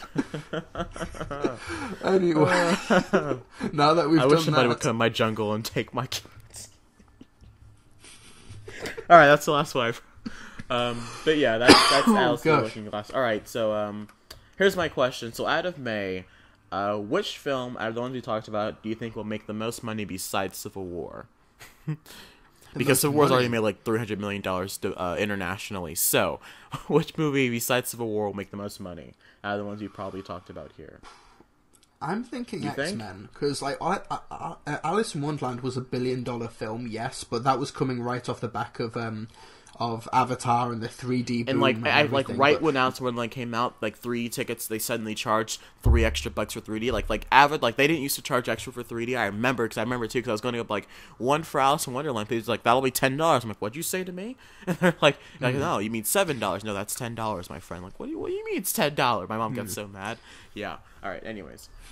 But yeah, I think it's going to be X-Men, because like I don't think any film in this franchise has grossed more than 750 Deadpool million. Is that like 800? Isn't it? It's sorry. Apart from Deadpool, I meant with the X-Men name. But like it is. But you're right. It is riding off the success of Deadpool and X-Men: Days of Future Past, which I'm not sure if you like it, but it is generally well received. Everyone generally.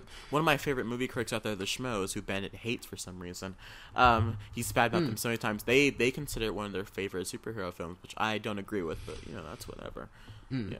But yeah, I think it's going to be X-Men, because Alice in Wonderland is coming through the Looking Glass. It is coming way too late, and people don't generally regard the 2010 version if they don't hold it in high regard. Or no one's really clamoring for it. The marketing's just not. We're not going to get a lot of animated stuff in the next few weeks when that movie comes out, so I would not sleep on Angry Birds.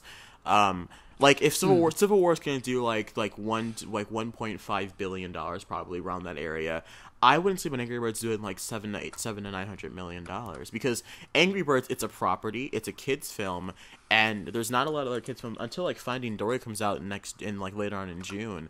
We're not getting a lot of animated movies. Like you can argue that what about Alice in Wonderland? Like, well, I don't think that's going to hold as much stigma as it reminds me a lot of like the Chronicles of Narnia stuff of like, yeah, but I don't think it's gonna hold that. It's gonna hold the legs that Angry Birds is going to be able to have.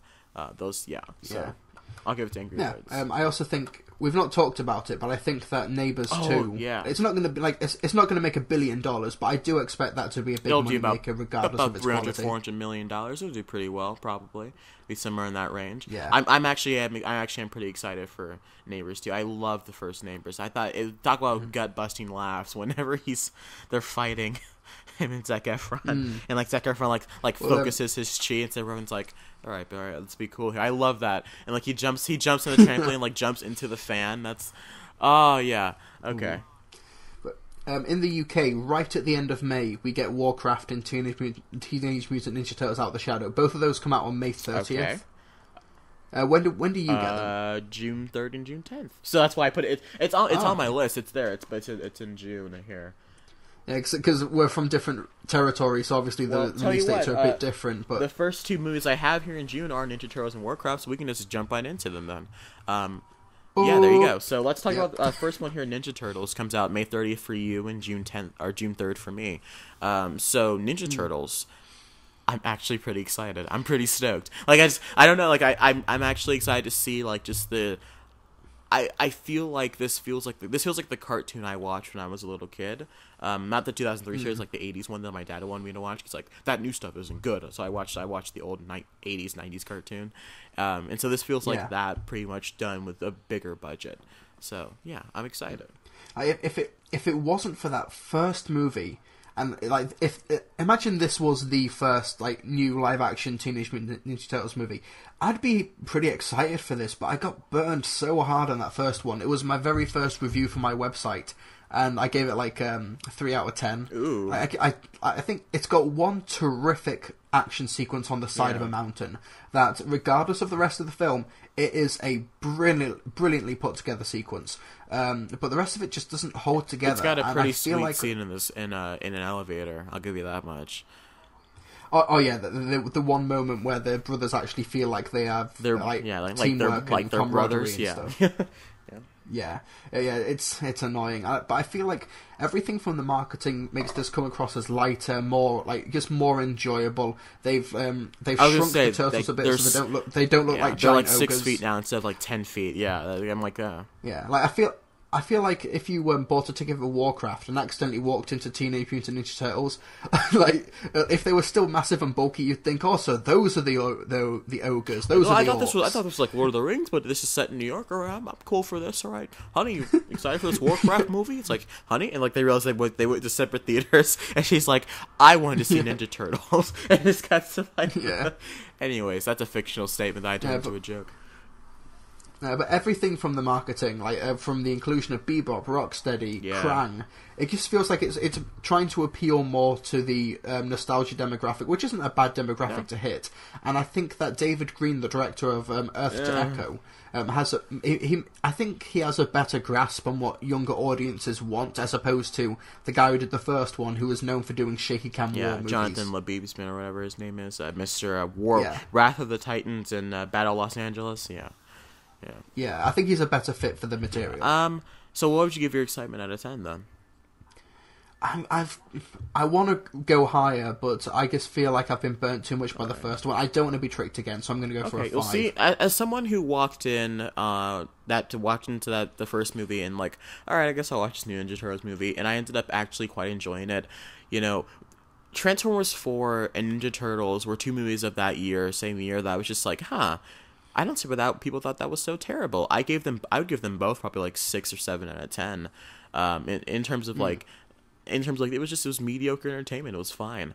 And I feel like this one looks like to be more of a 7.5, 8 out of 10. Where I'm like, oh man, this was really enjoyable. Had a nice, fun time at the movies. Really awesome. Really cool action. Because I thought some of the action in the first movie was pretty well done. I thought the fight scene with Shredder and Splinter was pretty sweet, because you see him like fight with his tail and whatnot. Like there's just some really cool setup shots where when you have scenes that are set all CGI, you can do some pretty cool stuff with it. I love the characterization of Splinter in the first movie. Like this, like kind of like this rough dad, like this farm dad, like beats his kids still. It's just like they mess up, he beats him with his tail. Like that's the best. It's the it's great. The not subtle Pizza Hut promotion they randomly do in the middle of the movie. This 30 cheese Pizza Hut, 99 cheeses. But I did 99 cheeses. I didn't even think that was possible. I'll give. But I do think that mountainside sequence is almost worth the price of admission. I will give it that. But there was far too much shaky cam, far too much focus on the human characters. But this one looks to be different, and I'm excited for Casey Jones to be in it. I'll go my excitement to be 6 out of 10. I'm looking forward to it. I'll go see it. Okay. All right. Do we have to talk about Warcraft? Well, see, I had a really interesting experience when the first Warcraft trailer came out, because I looked at it and I thought, yeah, this is pretty fun. This looks good. And then you go into the comments and then you see like massive Warcraft fans like putting timestamps saying, this is this character, this is this cameo, this is this location. And then I just thought, is this what it's like to be a non-Marvel fan when you watch a Marvel trailer? Probably. I don't like this feeling. Be like Baron who? Be like, wait, Ultra? What you say? What is it? Winner who? What the hell is an Ultron?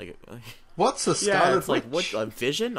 A robot? Excuse me? A living robot? All right, like that's exactly what that feels like. I can imagine. It's like me with the Hunger Games. I'm like, who is this? What's supposed to be going on here? Yeah. But I'm rooting for this to succeed, because Duncan Jones, great filmmaker. And I feel like I want this to be the movie that does start the good video game to movie adaptations. But there's not been much in the trailer that's made me think I've got to see this. I think this is going to be a great movie. The casts look okay. The effects look really good. I like the that it's not just humans versus orcs, that it does look like the orcs have like legitimate motivations and do feel like fleshed out characters, despite them being entirely CGI. I think that this has some promise, but there's nothing here right now that makes me like want to go see it opening day. I've been saying this for a while, since that trailer first dropped. You know, my excitement has been very minuscule for this film, which is a shame because I love Moon and I love Source Code. And Source Code is really great, and you know, but I think about it, I'm like, were those films that had me excited before I saw them? And I said no, and I walked into Source Code, I watched it on cable. I was like, I happened to find Source Code, and it was great. So I'm thinking that, you know, and I watched it like a week ago. So I think, you know, I think that while I'm not excited for it, I probably will find some enjoyment out of it. It'll probably be a good video game movie. It'll probably be the kickstart we need. Like, if this movie, like, could you imagine if this movie's like in like an 8 out of 10? People are gonna be like, oh my, like, it'll be the surprise of the summer. People are like, oh my god, Warcraft was actually amazing. People are, you know, it'll be like, yeah. So you know, it'll be like the World War Z of this year, being like, oh my god, it wasn't terrible. Yeah. So. Yeah, because this is like a massive $200 million film, so I appreciate Universal like really having the guts to go for it. I imagine this, if the reviews are good, this being like a $50 million opening weekend, and then it just chugs along for a few weeks. It keeps going, and it does rack up quite a bit of money if the movie is good. I think it can pull a Mad Max of where it's like it'll stay in the, like, it'll do like maybe like $400 or so million, which it'll break even. You know, like it'll keep staying in the top 5 and have some, because it's in the middle of summertime. So and it's got a couple of big movies coming out in the next couple of weeks. What would you say your excitement's at for Warcraft? I'm going to go for 6. There's nothing here that makes me think, oh, this looks terrible. But there's nothing here that makes me want to, like, just go out and immediately see it. But I am rooting I'm in no way excited for this film. And 1 doesn't necessarily mean I'm going to give it a 1, but it's only because I don't think it's going to suck. I just don't think that when my friends like came in, we go see Warcraft, I'm like, yeah, sure, I'll see Warcraft. I'm not going to be like, yeah, man, let's go see Warcraft. It's just, I'm seeing it out of more obligation because I want video game movies to do well than just kind of like I'm pumped for it. But you know, but you know fair. What I am pumped for? Gods of Egypt, which comes out in the UK in August. Really? Oh no, it comes out in June. No, it comes out in June. Still late. Really? Yes. I was gonna say, we don't get it till June 17th. I was gonna say Now You See Me Too. Yeah, this looks alright. I think I'm so excited for Daniel Radcliffe to be in something besides Harry Potter, and it looked like what. Oh, the Harry Potter jokes. I was just like, because you see him briefly in the teaser trailer where he turns around and, like, he fails at like a magic trick, and it's just like, oh, ta-da! And I was like, hey, it's Harry Potter, and you forget how short Daniel Radcliffe is until you see him stand next to somebody and you realize he's like 5'2" or whatever. He's not that short, but he's short. Yeah. But I'm pretty psyched it really is just for Daniel Radcliffe. Everything else, like, I don't care about. Bald Jesse Eisenberg, I don't care about. No, I'm just there for Daniel Radcliffe. Yeah. Fair enough. What do you have to say about Now You See Me Too? I liked the first Now You See Me. Didn't love it. I think the ending twist, like, I know there's a lot of like subjectivity in the films, like personal preference. No, objectively, the ending of Now You See Me does not work. Like, objectively as a speaking, film, it does not work in any way. No. Like many people were really harsh on Now You See Me because it was like, it's unrealistic. Like obviously the ending makes no sense even in the context of its own setting. But like Now You See Me kind of takes place in this sort of hyper reality where there is some semblance of real magic going on here. And I think once you are on that film's wavelength, you can kind of enjoy it. And I think that there's some great inspired magical action beats that don't involve wands or like giant laser beams and stuff. And why it's would unique. Mark Ruffalo be mad that they got away on camera when he's the one that's helping to do all this? Yeah, exactly. And I think that John M. Chu, interested in seeing what he does with the material, because it's not it's John M. Chu who's directing the sequel. Never mind. All right. The director of Gem and the Holograms Justin Bieber, and Justin Never Bieber's Say Never. Believe. Yep. Which I saw in the God. theater, and Step Up 3D. All right. No, but But the trailers look interesting. I like how Jesse Eisenberg is more like Lex Luthor here than he was in Batman v Superman. Shots fired. And I'm disappointed that Isla Fisher's not coming back, but instead she's replaced by Lizzie Kaplan, who is like just a massive crush for me. So yeah, I'm looking forward to this, and I think that Woody Harrelson, Dave Franco, I think the Horseman group in the film make for a great group, lots of camaraderie, and I'd like to see that again. I'm not hyped for this film, but I'm looking forward to seeing it. I'm excited for the scene that Woody Harrelson gets with Daniel Radcliffe, because I think his scenes were the best scenes in the first movie. So the first movie had like an energy to it that I really enjoyed. Like the first movie was like it had this kind of like snappiness to it that eventually did fall apart in that third act with Morgan Freeman, and the prison. But I think that I want to see Woody Harrelson and Daniel Radcliffe have a scene together. But it's John M. Chu, who is just like known for making just bland pieces of generic Wonder Bread, and so that's my excitement. Went from I was going to give it like a 6, I'm now going to give it's out of 3. Yeah. Yeah, 6 or 7 is kind of where I am on the spectrum. I'm disappointed that Louis Leterrier isn't coming back. He's a good movie maker. He's a good filmmaker. Instead of doing Now You See Me Too, he did The Brothers Grimsby, which yeah. Moving on. Elephants. Ooh. Elephants. Right. So, Now You See Me Too comes out. I think it's June 10th or June 3rd. But something else comes out on June 10th or June 3rd. I forgot I didn't write the dates down here. We don't get it till July. And it's a film that I'm so psyched for. The Conjuring 2.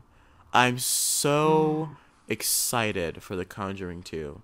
I think because I watched the first Conjuring today. I just got done watching when we were talking right before we started talking, which is why I said give me 20 more minutes because the movie was almost over. Yeah, and it's such a great movie. It's one of my favorites. And the girl wakes up, right? One of the daughters wakes up and as one of the older sister opens up the wardrobe and she looks past the clothes and nothing's there, and then cut back to the little sister's face and she's like, oh my god, it's like what? And you're like, oh, so someone's gonna be in the closet? No, there's something on top of the closet, and then it jumps at her and it's like, oh my god, it's so scary, and oh man, and and then the thing's there's a thing behind the door, you don't see it but you see it's the best. And I think James Wan has a chance to outdo himself in this movie because there's nothing creepier than small British children. So there's a shot in the second trailer where you hear a girl's voice, you hear a deep voice of talking, and then it cuts off and it's what's wrong? It's this coming out of a 12-year-old girl, and I'm just like, oh god, it's so ready. I'm so ready. It's he tells me that he wants to hurt you and wanted to say that right now. I was like, oh my god, it's great. I think James Wan has a chance to just make a really intense, horrifying Peter Pants film, because it's not like Insidious 2 where he made Insidious 2 while also making The Conjuring. He's kind of had all his time to do this, so I'm really excited to see where he's going with this film, and 8 out of 10 for my excitement. I'm really stoked for this. I'm really excited for this movie. Yeah, I'm looking forward to this. I think the trailers look really good, but what's really making me anticipate this was obviously Ed and Lorraine Warren, real life individuals, but The Conjuring, the first one, didn't really play up that concept of these are real life people, whereas this one, this is the Enfield Poltergeist. One of their most famous cases. Yeah. This is a true story. But I love that the true story is that the girls were faking it. Yes, that was eventually what was resolved, is that the girls made it all up. It was, yeah. Although there are many people who do believe that there was at least something going on. It's a very heavily documented case. It's the Amityville of Britain, isn't it? Amityville was, and I love how the first Conjuring movie ends, and they're just they get a phone call about something going on in Amityville. And I don't mean to interrupt you, but I feel like I feel like we should touch on the whole true story aspect of it, because we always get a lot of... And I think this sucks because the first Conjuring really was based on a true story, and I really do believe the true story. A, because I've seen ghosts before, but that's a story I can tell in a minute or two. And B, because I saw an interview with the writers of The Conjuring And they told all these stories about, you know, who they talked to and how they filmed the movie and what things happened and how things happened on set. And you're just like, you can't make that stuff up if you tried, you know, unless they're really good writers. And then like you watch like interviews with like the Perrin family and the actual Warrens, and I think, or Lorraine Warren, and you look in their eyes and you're just like, no, there's something actually there. They're not trying to BS you. They seem legitimately frightened by what they're talking about. Do you want me to tell my ghost story? Okay, I'm 7 years old. I'm walking home with my sister. We were at the park, and someone's on a motorbike outside, and I'm walking outside. I thought that, like, you hear the Skype like go. Yeah. I thought, poltergeist got in the sky. It's unfriended. Oh god, movie's trash. And we're walking. We're about to go. We're on our porch, and we see this woman walking in what we thought was kind of weird clothing. The clothing looked like something like from like the older times, but we didn't bring it. We didn't mention it. And like she had a stroller in her hand, and she was strolling the baby along. And then a car's coming by driving, and this is in the middle of the street, and the car's coming down driving the street, and the car goes through the woman, and I cannot I've told this story many times. People do not believe me, but I'm telling you, this actually happened. My sister can tell you the exact same thing, and then like. And so the woman keeps walking, and then she turns into my driveway, and me and my sister bolt inside, and we're crying. We're going, Mom, what did we see? I was losing my mind. And that's my ghost story. Yeah, so that's why I know ghosts are real, because that freaked me out, and I've never forgotten it. That woman's face is still in my brain.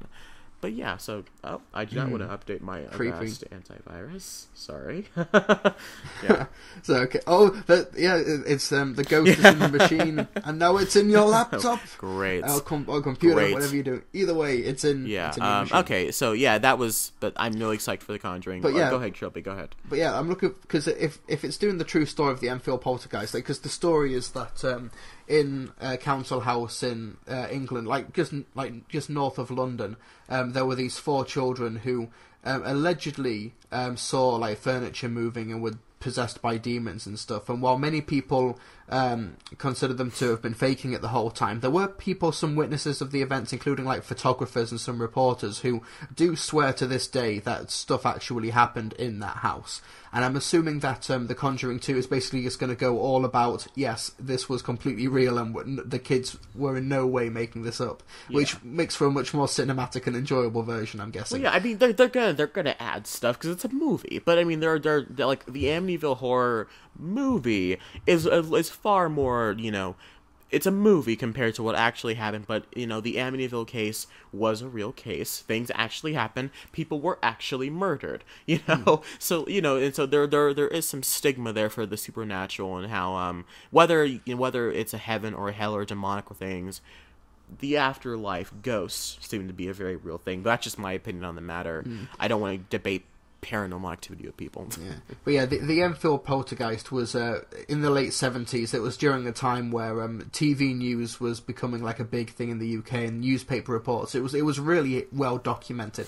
So in terms of making a movie, there's plenty of material to draw on. So expect the kitchen sink to go into The Conjuring 2, I think that might work. Yeah, the writer said that about when they wrote the first one. Like we have this really great idea about. I think it might have even been Enfield, but they're talking about like so many different stories that the Warrens have done, how the thousands of and hundreds of cases they've done, and which ones they wanted to tell them the story from. And so I'm really excited to see where they go with this. So I'm really stoked for Conjuring 2.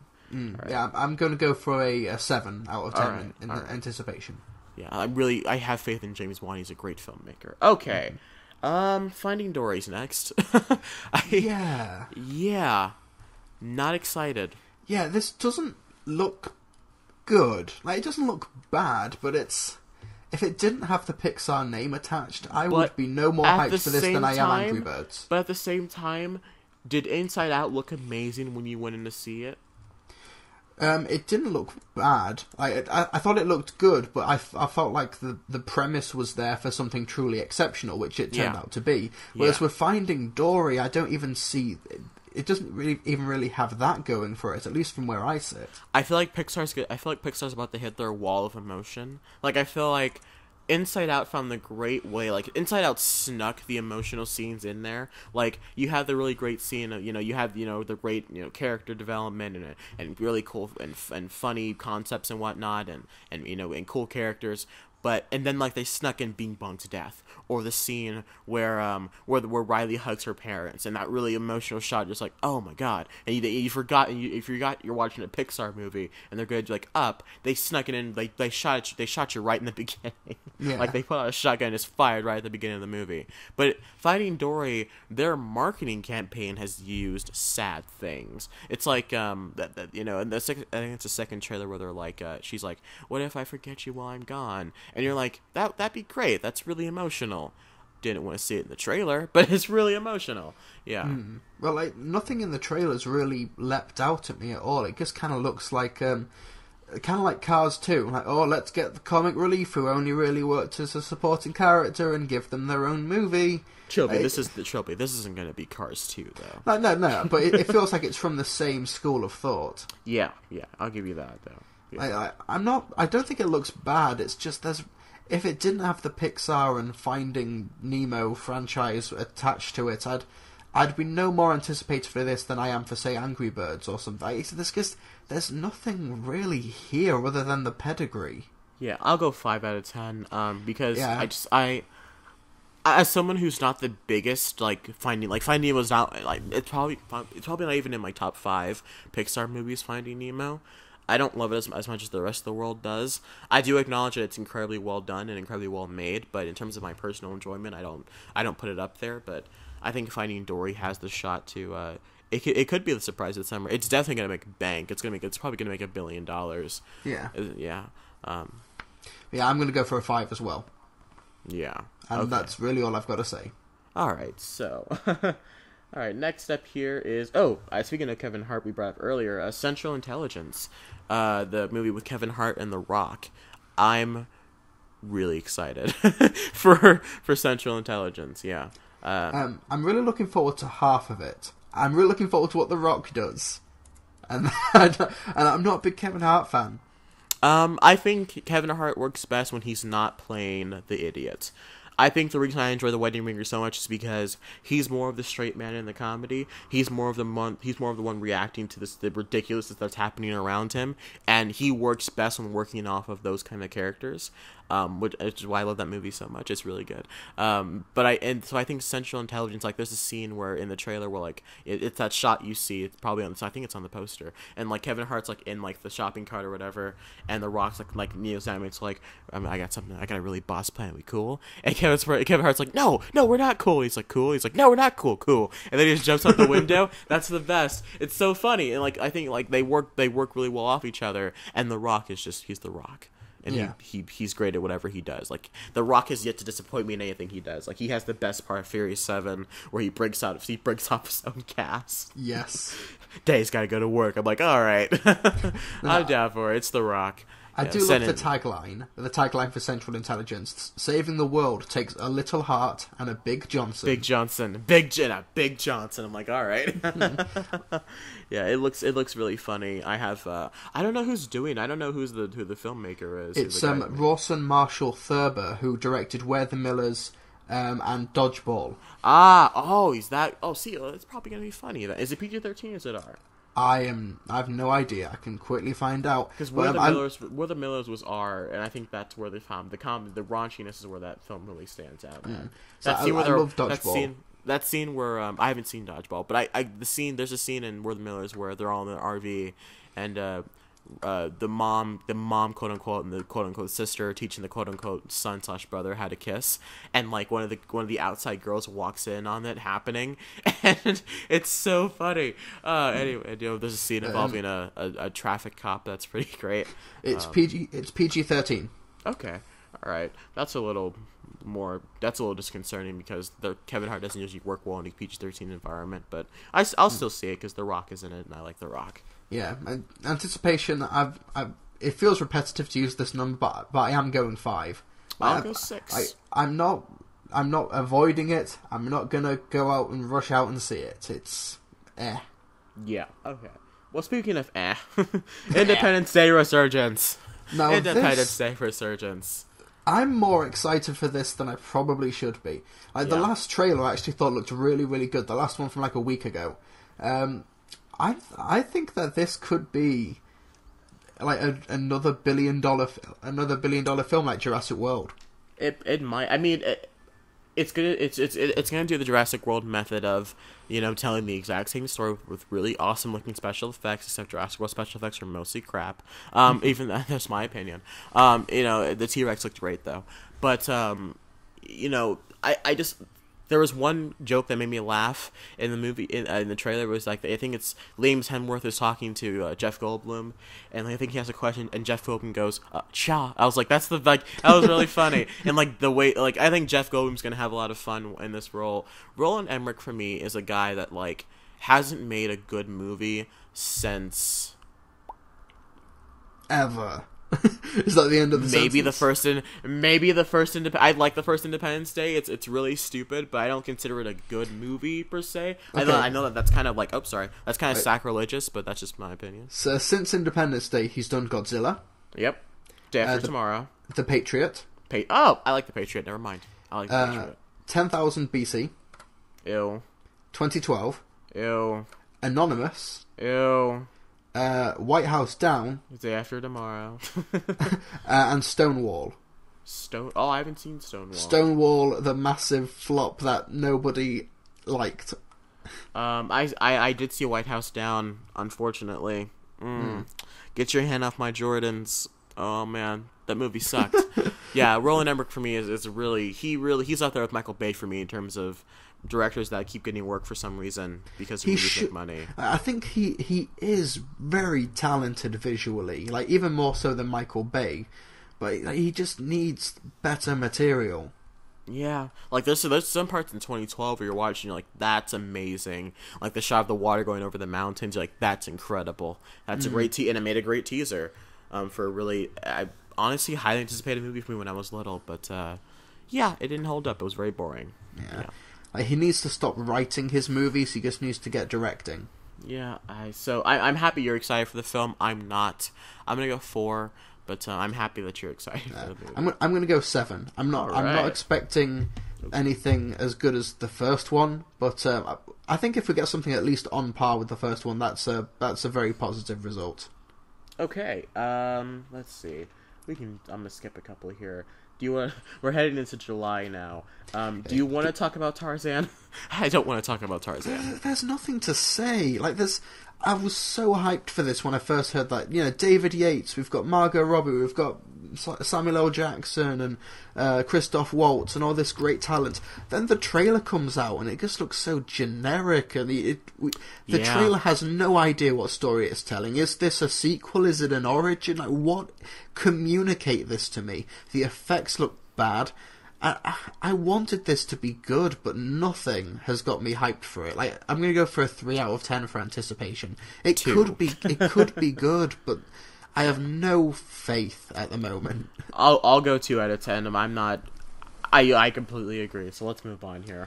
The BFG. Yeah, I'm really rooting for this. Steven Spielberg is one of my most is probably my favourite director. Yeah. I love the BFG book. Like, if you're from the UK, Roald Dahl is just, you have to read it like by law. Roald Dahl is Jesus. Yeah, he's really talented. Yeah, yeah. I'm sure that people own more Roald Dahl books than the Bible in the UK. But basically, he's a real big name here. There's even a BFG animated film starring David Jason from 20 years ago. An animated film. It's really good. Hey, I'll check it out. I say it's really good. Maybe it could just be nostalgia, but it's really good for a '90s movie made in London. Yeah, it was really good. Yeah, that probably went straight to DVD. But no, people have got a lot of affection for it. But this looks pretty good. I think that Steven Spielberg is right at home in the whimsical, family-friendly story. And I actually liked the trailer that came out recently. I didn't like the final shots with the giant because it felt like it was trying to do a massive, big reveal money shot, but it just really fell flat because the shots just did not get that across. because the idea is that the BFG is this giant, but he is the runt of all of these evil giants. He is like tiny compared to all of these other ones. And the final shot was trying to go for this epic money shot, but it didn't communicate. So I think there's a bit of disparity between what the movie is and what they're trying to market it as. But I think Mark Rylance could make for a great giant. I'm looking forward to what the girl who plays Sophie, what she brings to the table. Like, she is practically an unknown. This could be good. I'm going to go for an 8. I'll go 7. Just because, it's Spielberg, and you really can't go wrong with Spielberg unless you're stealing an Oscar from Sylvester Stallone, Mark Rylance. Like you really can't go wrong with Spielberg. It's classic Spielberg. It's what he does. The whimsy, whimsical, whimsy. It's very Spielberg. It's very. The CG is where my problem lies, though. It feels very CGI heavy, and Spielberg and CGI don't necessarily work the best right now. Like Jurassic Park, incredible, but besides that, you think of Spielberg and CG, my first thought is Indiana Jones and Key and the Crystal Skull. You're like, I don't know. I'm a little nervous. Yeah, I did like the trailer that dropped a few weeks ago, but I felt like it was trying to come out in time for the Jungle Book, and the CGI just wasn't quite there yet. Hopefully, when this comes out this summer, like in July, that it does come together. Okay. I mean, and I'll definitely be seeing that. I'm excited for it. Let's see. Our next one here is The Secret Life of Pets. This looks adorable. The first trailer comes out, and it shows this stuff, like, what do the pets get up to when the owners leave the house? And it's slightly over-the-top stuff, like the bird uses a fan to try and fly with jets on the TV screen, and you get these cute things, like the sausage dog has got the blender, and it's massaging itself, and these really cute things, and I thought, I could sit for this. That one dog that's rocking out when his owner leaves is the best. I could watch this for 90 minutes, but then the second trailer comes out, and it's just a generic, talking animals, they go outside and have an adventure. It's Bolt. It's that Disney movie, Bolt, yeah. It looks more like Oliver and Company, the Disney film. It just looks so generic, and to go from that teaser, which, like, low concept, because imagination, cute, non-talking animals having a fun time, or whatever, I thought that could have been cute, well, but now they did the whole cute non-animal talking thing with Shaun the Sheep, and granted, the movie didn't make any money, but I thought it worked as an actual film. Oh, no, it was so maybe, awesome. I think... But... Yeah, I do think the voice talent, like Louis C.K. as that dog is probably perfect. Like, Louis C.K. for me is one of those guys that every time he speaks, I'm just so intrigued to hear what he has to say. And, like, he has the perfect voice, I think, to voice the dog. He's like, what are you doing? I'm gonna sit here and wait for my master to come home. Like, the way he does that, I'm just like, he's so dedicated in what he hears. And Louis C.K. gets that off. And I love his, like we said before, I loved his bit about the at the Oscars this year. Best documentary shorts. Yeah, so, yeah. And I think Kevin Hart will be funny as the rabbit. Like I said before, that I wasn't a big fan of Kevin Hart, but I think he looks funny in this movie. Who is it that voices the poodle, like the fluffy poodle? The poodle. No, not the poodle. The cat. Who's that voices that cat that's talking to the? Lake dog? Bell. Ah, that's who it is. God, that was bothering me. I'm like, whose voice is that? Yeah, that was yeah. But yeah, I got my expectations a bit high after that first teaser, and I was imagining that it would be something that it turns out it isn't. So I'll admit that it is a subjective issue. Yeah. But I'm just.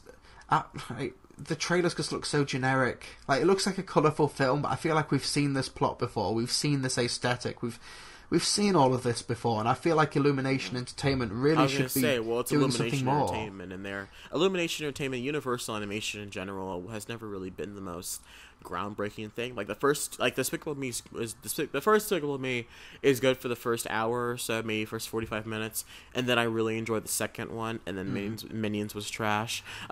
So, I'm excited to see that they're going, the Lorax was god-awful. That's not true. Like, it feels like there's some great parts in the Lorax, but that's whatever. Like, Illumination Entertainment feel like a really talented company that are deliberately making just like nonsense bad films. Like they've got that Sing movie coming out at the end, like in December, which is just a bunch of animals holding a singing contest. And if you've seen the trailer, like the movie Sing, it basically just looks like a massive feature-length advert for what's in the pop charts right now. And newsflash, people, what's in the pop charts is objectively terrible. It's music nowadays. I sound like an old guy. It's terrible. I like Adele. I listen to Adele. I'm an Adele fan. Yeah, I think music operates under Sturgeon's law. 90% of it is crap. Yeah, that's true. Yeah, I think popular music operates under Sturgeon's law, just like horror films and a few other stuff. But yeah, it looks so bad. But anyway, that's in December. Secret Life of Pets just looks generic. I'm going to go for a 4. I will go 5. I think it looks really cute. I think it looks really cute. That might carry it. You know what doesn't look cute? Ghostbusters. Oh, it looks adorable. No. Nah. It's atrocious is what it is. I don't think it looks atrocious. Doesn't look good. The first trailer was bad. I'm going to say that. Mm-hmm. I want to root for it. But it's one of those things where if it doesn't perform well, but it turns out to be really, really good, I just wish this isn't the type of movie that's just going to be buried by the bad press that's come out about it, regardless of its overall quality. I want it to stand on its own. And maybe release the good trailer then. Like, yeah, I'm not the kind of person that's just like, oh, it's women, so it sucks. I'm fine with it being all women. Make it all women. I don't really care. I'm not the most nostalgic person for the first Ghostbusters movie. Just make a good trailer then. There's no way you can take 90 minutes or 90 to 2 hours and make a bad trailer. Like, there's no way that there's no good footage that you can make a good trailer out of. Like, what do you save? What are you saving for? Like, Like the first trailer dropped at the beginning of March. I feel like if that trailer had been either been ignored or well received, we would have our second or maybe third trailer right now. I feel like after that first trailer, Sony are really taking a step back and are going to completely rethink their marketing. I won't be surprised if we get another trailer within the next 2 weeks. Well, we're about to enter May, so we still have a couple months. But we've got 2 months left. But this is a $150 million. This is Sony's big summer movie that's not animated. They need to try and they need to change course. They've got to make 300. They got to make 300 million to break even. And I think this movie's looking at a $30 million opening weekend at this point right now, which is nothing. Yeah, so we need that good. They need to make that good trailer. But there's a news story this past week. I forgot to mention it earlier, but it actually kind of comes up perfectly here. The Ghostbusters trailer, it came out this week, is the most disliked trailer on YouTube in terms of the like-dislike ratio. That's not surprising. Most movie trailers don't get a lot of dislikes. So yeah, it's even got less dislikes than the Adam Sandler Ridiculous 6 trailer. Which isn't surprising. Yeah, because it's done from a view to dislike ratio, and every 47th person who's seen the trailer disliked it. The ratio is insane. That sucks. Was it like 400,000 dislikes or something like that? It was. It's it's at 500,000, and then you get people let's get it to 1 million. So it feels like a lot of people do have an axe to grind with this. Not necessarily because it's a gender swapped reboot, but it just feels like people do have an axe to grind with this reboot. Well, at this point, people are probably just liking this just because they want to see how high it's going to go. I don't think they have anything. I don't think they ever care about Ghostbusters right now. I think that's one of it's like the same reason Gangnam Style got 1 billion views on YouTube. Just they did that just to see how far they could get it to go, and they got it to 1 billion on YouTube. So yeah, but I'm not anticipating. I want it to come out the other end and be really good, but I'm going to go for a 4 at the moment. I think that Kate McKinnon is the sole bright spot in the trailer. Yes, and I hope that the other ones actually get a defined personality. I will give it a 2. I think Chris Hemsworth looks pretty good. Kate McKinnon looks pretty good. Slimer's always great because he's Slimer. Even though it looks pretty terrible, but I think I'm not excited for this movie, and I should be, and that's a shame. So it gets a lower score. I'm just so worried that 2-3 weeks time they release another trailer. The trailer is actually a really good trailer, and it actually does make me excited for the film again. But the damage may already be done. I think that the sexist demographic is not as big as people think it is. I don't know. I've been on Twitter. There seems time. There seems to be a massive agenda against people who are against this movie. Like, those who are defending this film are claiming that everyone who does not like this trailer or is not excited for this film is because it's sexist. And I think the far majority of people are more upset that A, it's a remake and not a sequel, and B, it doesn't look funny or good. So there seems to be... I think that if they do a trailer that's funny, quick-witted, and well put together, there's going to be a lot more love for this film, because Force Awakens comes out, right? And and the first trailer that comes out, people are like, "Ah, man, Black Stormtrooper," but people forgot about that very quickly because the trailers got better. So, like, people were like, the stigma when Disney first announced those movies were, "Ah, man, it's Disney. Disney's gonna ruin Star Wars. Ah, man, Black Stormtrooper, whatever." And then, what do we get? We got Chewie, We're Home. And suddenly we all forgot about the Black Stormtrooper, right? We were all just like, "Oh, wait, this movie's gonna be epic, man." And then it was. So, I think you're right. We do need a good trailer, and everyone with good graces will be back. So, come on, Paul Feig, you can do this. Come on, Sony. You can do this right now, Sony. Yeah, my fingers are crossed. All right. Speaking of Sony and studios that are in a bad place right now, Paramount is trying to dig themselves out of a hole here with Star Trek Beyond.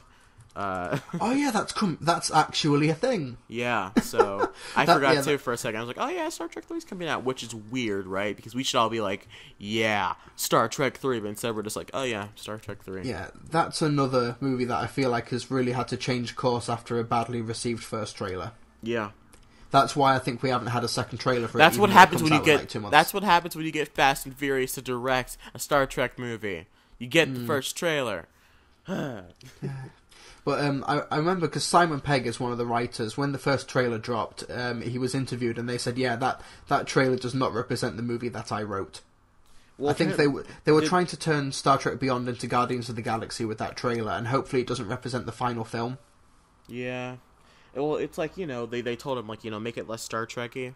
I'm like, what do you mean? Like Ricky Gervais, what do you mean? It's Star Trek. Yeah.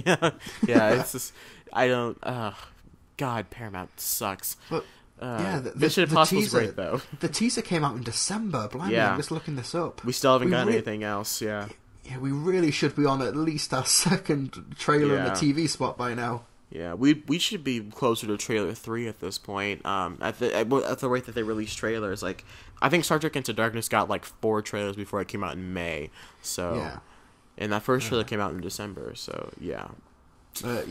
I think that this could be good. Like, I'm not a big Star Trek fan, and I think that the first reboot was okay. Star Trek Into Dumbness was really bad, and I feel like because Into Darkness ended with a movie that robbed the universe of death, and because that's basically how that movie ends. There's no more. Every time someone's gonna die, unfreeze Khan, thaw him out, smack him on the face, and freeze him again. It's sort of like current era Doctor Who, where the writing was so bad it actually kind of broke the universe beyond repair. So Simon Pegg has come out recently and said, we're going to be ignoring that ending to Star Trek Into Darkness because we've been written into a corner. We can't do anything. So Khan's dead? Where's Khan then? I think they're just not going to acknowledge it because that movie really did write them into a corner. But I loved Bandit Incorporated's Khan, so what's going to happen to Khan? I don't know. That's what happens. Floating in space. That's what happens when you get a $200 million movie and don't hire a single proofreader. Lindelof. Yeah, Snyder. J.J. Abrams. Stephen Moffat. He's ruining Sherlock if I'm not careful. He's slowly making that show incoherent and agenda-filled. Out of interest, did you watch that Abominable Bride? Unfortunately. Yeah. And wasn't it funny how they had the suffragettes in those like KKK robes? And I was just there thinking, God, that's what people think that feminism actually is. Oh gosh, that was frustrating to watch. But hey, let's move on. Oh, well, Star Trek Beyond. Did you give it a number? Hold on, Trilby. Hold on. What's up? No. What's going on? Oh, sorry. My dad's in the room. Sorry. Okay. Oh, yeah. Hey. So what would you give it? Dad. Yeah. What would you give it out of 10? I'm gonna go for a 4. Like, I think that it could turn it around. I think when you have a franchise that's mostly hit rock bottom with Star Trek Into Darkness, there's nowhere to go but up. Because that film financially disappointed, and I feel like they're going to go for a different change in direction. So, anything's better than the last one. Unless you get the guy that made Fast and Furious, I'll go with 3. I'm nowhere near excited as I should be. However, I'm really excited for the next film coming out called Lights Out. It's a horror film that we brought up earlier. It's based off a short film that was on YouTube a while back, and the whole if you guys don't know what we're talking about here, it's this horror film where essentially the whole gimmick is that the short film, at least, it's this woman and she's about to go to bed and she cuts off the lights in like this hallway and she sees a woman down the hallway, and she cuts the lights back on and the woman's not there anymore, and then she cuts the lights off and the woman's there again, and that's kind of your gimmick for your movie. That's essentially your trailer, and I'm interested to see how they're going to take that idea and essentially turn it into a 90-minute movie. Yeah, like I love what this film represents. Like, this was a 2013 short film done on YouTube and entered into like the independent horror festivals, and now it's a big Warner Brothers film. Like I say big, it costs like maybe a couple of million to make, but it's going to make them a lot of money. It's going to be a big profit film for them. It got James Wan in the room, essentially. It got James Wan's attention, and he was able to make this director go, hey Warner Brothers, look at this movie. And now they dropped it in the middle of July, which is awesome. Because they could have easily just been like, all right, stick it in October. Yeah, or put it at the end of August. No. They believe in this film, which tells me that's probably really scary, because 3 years ago they put another little horror film in mid-July that was called The Conjuring, and it made bank. So I'm excited to see where Lights Out's going to go. I'm actually going to go a 6 out of 10 because I'm worried that's going to be really jump scary, because the whole concept of this premise is the fact that when the lights go out there's a jump scare. So I want to know how he can do it without it feeling like just cheap thrills. So like I feel like horror is just such a great genre for directors to cut their teeth into, because horror requires its own craft and it requires its own discipline compared to other genres. And once you've nailed horror, it gets if you've done that right, it kind of proves that you're almost up for anything, because horror is just such a very specific craft. And then if you get that right, then you've got a director that's worth watching. Yeah. Well, this comes out the same weekend as Star Trek Beyond and Ice Age Collision Course, and I'm amazed that I'm more excited for this film than either of those. Like, this is the small film, the small original project, and it's gonna financially, in terms of a profit margin, it's gonna dance circles around both of those films. I'm really excited. I think that this has a shot of being this year's Conjuring. If Conjuring 2, because why I'm super excited for Conjuring 2, I highly doubt it'll be as great as the first one is, in my opinion. So my expectations are just a tad bit tempered. But I do think that what makes a good horror film is tension more than actual scares. Like the cleverness of this scare is always great. Like the whole from The Conjuring was great, because that's your marketing point, but that's not even the scariest part of the film for me. The scariest part of that film in The Conjuring is when the daughter of the Warrens gets locked in the room, and you see the rocking chair in the background, and then the rocking chair stops rocking, turns, and then Annabelle's head's there, and her Annabelle's head turns and looks at the little girl, and the blood, it's oh god, that's horrible. Yeah, that's some pretty sick stuff. Yeah, and so it's all about how the camera works and how the tension builds. And I think I talked about that with Poltergeist recently. I liked the remake of Poltergeist because they were able to build so much tension up. But yeah, Lights Out. What do you 6 out of 10? And what'd you give it for? I'm gonna go for a 7. Yeah. It's great. Okay, I think that's all we have here in July. So let's get to August. August, your big one here, Suicide Squad. Yeah. If Batman v Superman had been good, I'd excited. I would be a lot more excited for this than I am. I think the first trailer with the Bohemian Rhapsody music, I think that the marketing campaign peaked right there. And now there's just not much more to talk about. I think, we said this, I think we said this 2 weeks ago when they released the Blitz trailer.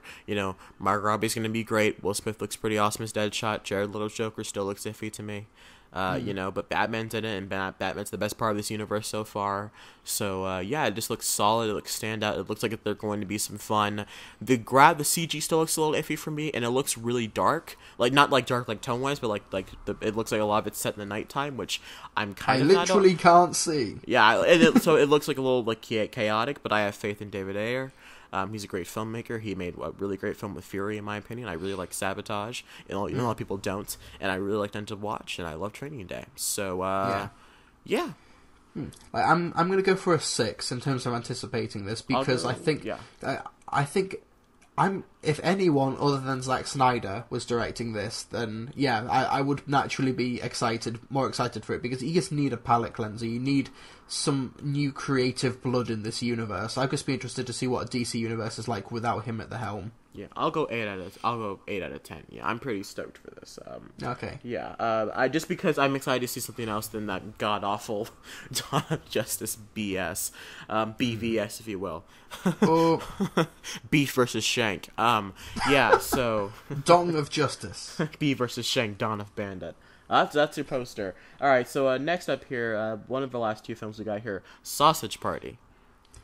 Yeah. Animated film, Seth Rogen, all the big that his group of people making this movie. I don't think I've ever heard your thoughts about this movie yet, Trilbee. Me and Bandit talked about it back when the trailer dropped, but yeah, you did a live reaction to it. Yeah. We did a reaction video. Yeah. This movie is a thing that exists. Now, I'm wondering, will it sustain a feature-length movie, or will it just be a trailer-worthy thing? I don't know. Will it be worth it? I don't know. Seth Rogen and Evan Goldberg, those guys are so funny. I remember thinking this is the end is not going to work. How are you going to have 5 comedic talents try not to topple over each other? But it works so beautiful, and it's such an incredibly funny movie. And Pineapple Express was great. Superbad's incredible. I really like Neighbors. I keep talking about Neighbors because Neighbors is great. I really liked The Interview. Unlike a lot of people, I really enjoyed The Interview. Do you ever feel like a plastic bag drifting through the wind, wanting to start again? I loved it. And I didn't see The Night Before, but The Night Before was really good. I've heard nothing but good things about it. Yeah. Yeah, I'm disappointed it didn't make bank. I'm surprised that movie didn't make money. It was disappointing. I think it's just the time they released it. I thought it was an ideal Christmas release, but I think because we got it the Friday before all the Wednesday Thanksgiving releases. I think we got it like the Friday, and then that Wednesday they released like Creed and Good Dinosaur and Hunger Games and all that stuff. Yeah. I think it was just an awkward release date, so that when everything was said and done, it did like 9 million opening weekend, which is kind of disappointing because you dropped the thing in the middle of the summertime, it probably would have done a lot better. But anyways, yeah, what would you give Sausage Party out of 10? I'm actually really excited for this. It looks really funny. I'm going to give it a 6. Okay. It looks 7. funny. Yeah. It looks funny, but can it sustain 90 minutes? I don't have enough evidence. Okay, I'll give it a 7. I have faith in Seth Rogen. I hear Preacher's pretty great. I hear Preacher's incredible from the pilot. So I think Seth Rogen's kind of on a good track right now. He was maybe the second best thing about Steve Jobs besides the writing of Michael Fassbender. I guess that makes him third, but whatever. Yeah. So I'm not good at math. And I think our final film here we have is probably ended on hopefully a good one, which is Kubo and the Two Strings. Oh, yes. Oh, I'm really looking forward to this. Yeah. I think this is my most anticipated animated film of the year. Yeah, I think that Kubo is just, it's one of those... Leica has, with the exception of Box Trolls, not done a film that I thought wasn't really exceptional. Like, I watched Coraline I love Box earlier, Trolls. and I was just like... that's great. I think Box Trolls looks really good, and I respect the work that went into it. Like, they talk about that at the end of the end credits. Like, the two characters are just like, could you imagine if my life was just about people controlling me like a bunch of puppets? And it slowly works backward, and you see like people like the hands moving the actual puppets in the end credits. You're like, yeah, a lot of work went into that movie, and that's awesome. But yeah, I do feel like they peaked right. I think with Paranorman and Coraline. But Kubo and the Two Strings looks like they're going back to the classic kind of epic nature but also still storytelling, like character-driven kind of storytelling that Kubo and the Two Strings looks to be. Yeah, I think this looks gorgeous. I love the trailers. The voice cast seem terrific. I love the story it's telling and the art style. Really, everything here is working for me. I'm really looking forward to it. We get it in September, depressingly. But I can't wait to see this thing. We get like middle of August, which is usually when they release their films. They release box shows around that time. I'm really stoked for it. I'm gonna go 8.5 out of 10. Yeah. I'm gonna go 8 or 9. Yeah, this just looked like I'm thinking back to that the teaser trailer where it's like, look carefully because if you miss it, whatever. And then like that girl like it's like the guitar just like rips this wave in half. I'm like, this is something Leica need. They've been building to this. This looks incredible. Yeah. Okay. Yeah, really excited for this. Okay, I think that's the last movie we got here, Trilby. There were a lot of films this summer, so of course we couldn't get to everything. There's stuff I'm sorry we missed Swiss Army Man, the Daniel Radcliffe farting corpse movie. Or, I'm sorry we missed the farting movie, which it looks fine. It looked fine. It got panned at I think it was a Sundance or something. It got panned at Sundance, or South by Southwest, one of those two film festivals. But I think that's we're pushing 2.5 hours here, Trilby. There are films like Ben-Hur, Pete's Dragon, Jason Bourne. Yeah. What else have we got? The Purge election year, which looks actually pretty awesome. Looks all right. I know you guys were praising it, praising the Purge movies last week, and I was like, they're fine, I guess. The first Purge was really disappointing. Purge 2 was a pretty sweet Punisher film, I guess. But then I got a really awesome Punisher and Daredevil, so I already got my Punisher movie. So that's whatever. Fair enough. But busy summer. I'm really looking forward to stuff. Do you have a most anticipated of the summer? It's probably a tie between Kubo and the Two Strings and Conjuring 2. That's an interesting double feature. I'm down for watching them back to back. I did that with Box. No, I did that with Maze Runner and that Liam Neeson movie, A Walk Among the Tombstones, which is actually a really good movie. I did that with that. I went and saw Walk Among the Tombstones, then I went and saw Maze Runner, and I was so mad that I just didn't go home after watching Tombstones because I do not like the first Maze Runner, but that's beyond the point. I was thinking with that double feature, take the kids. Take the kids. Murder, child murder, death.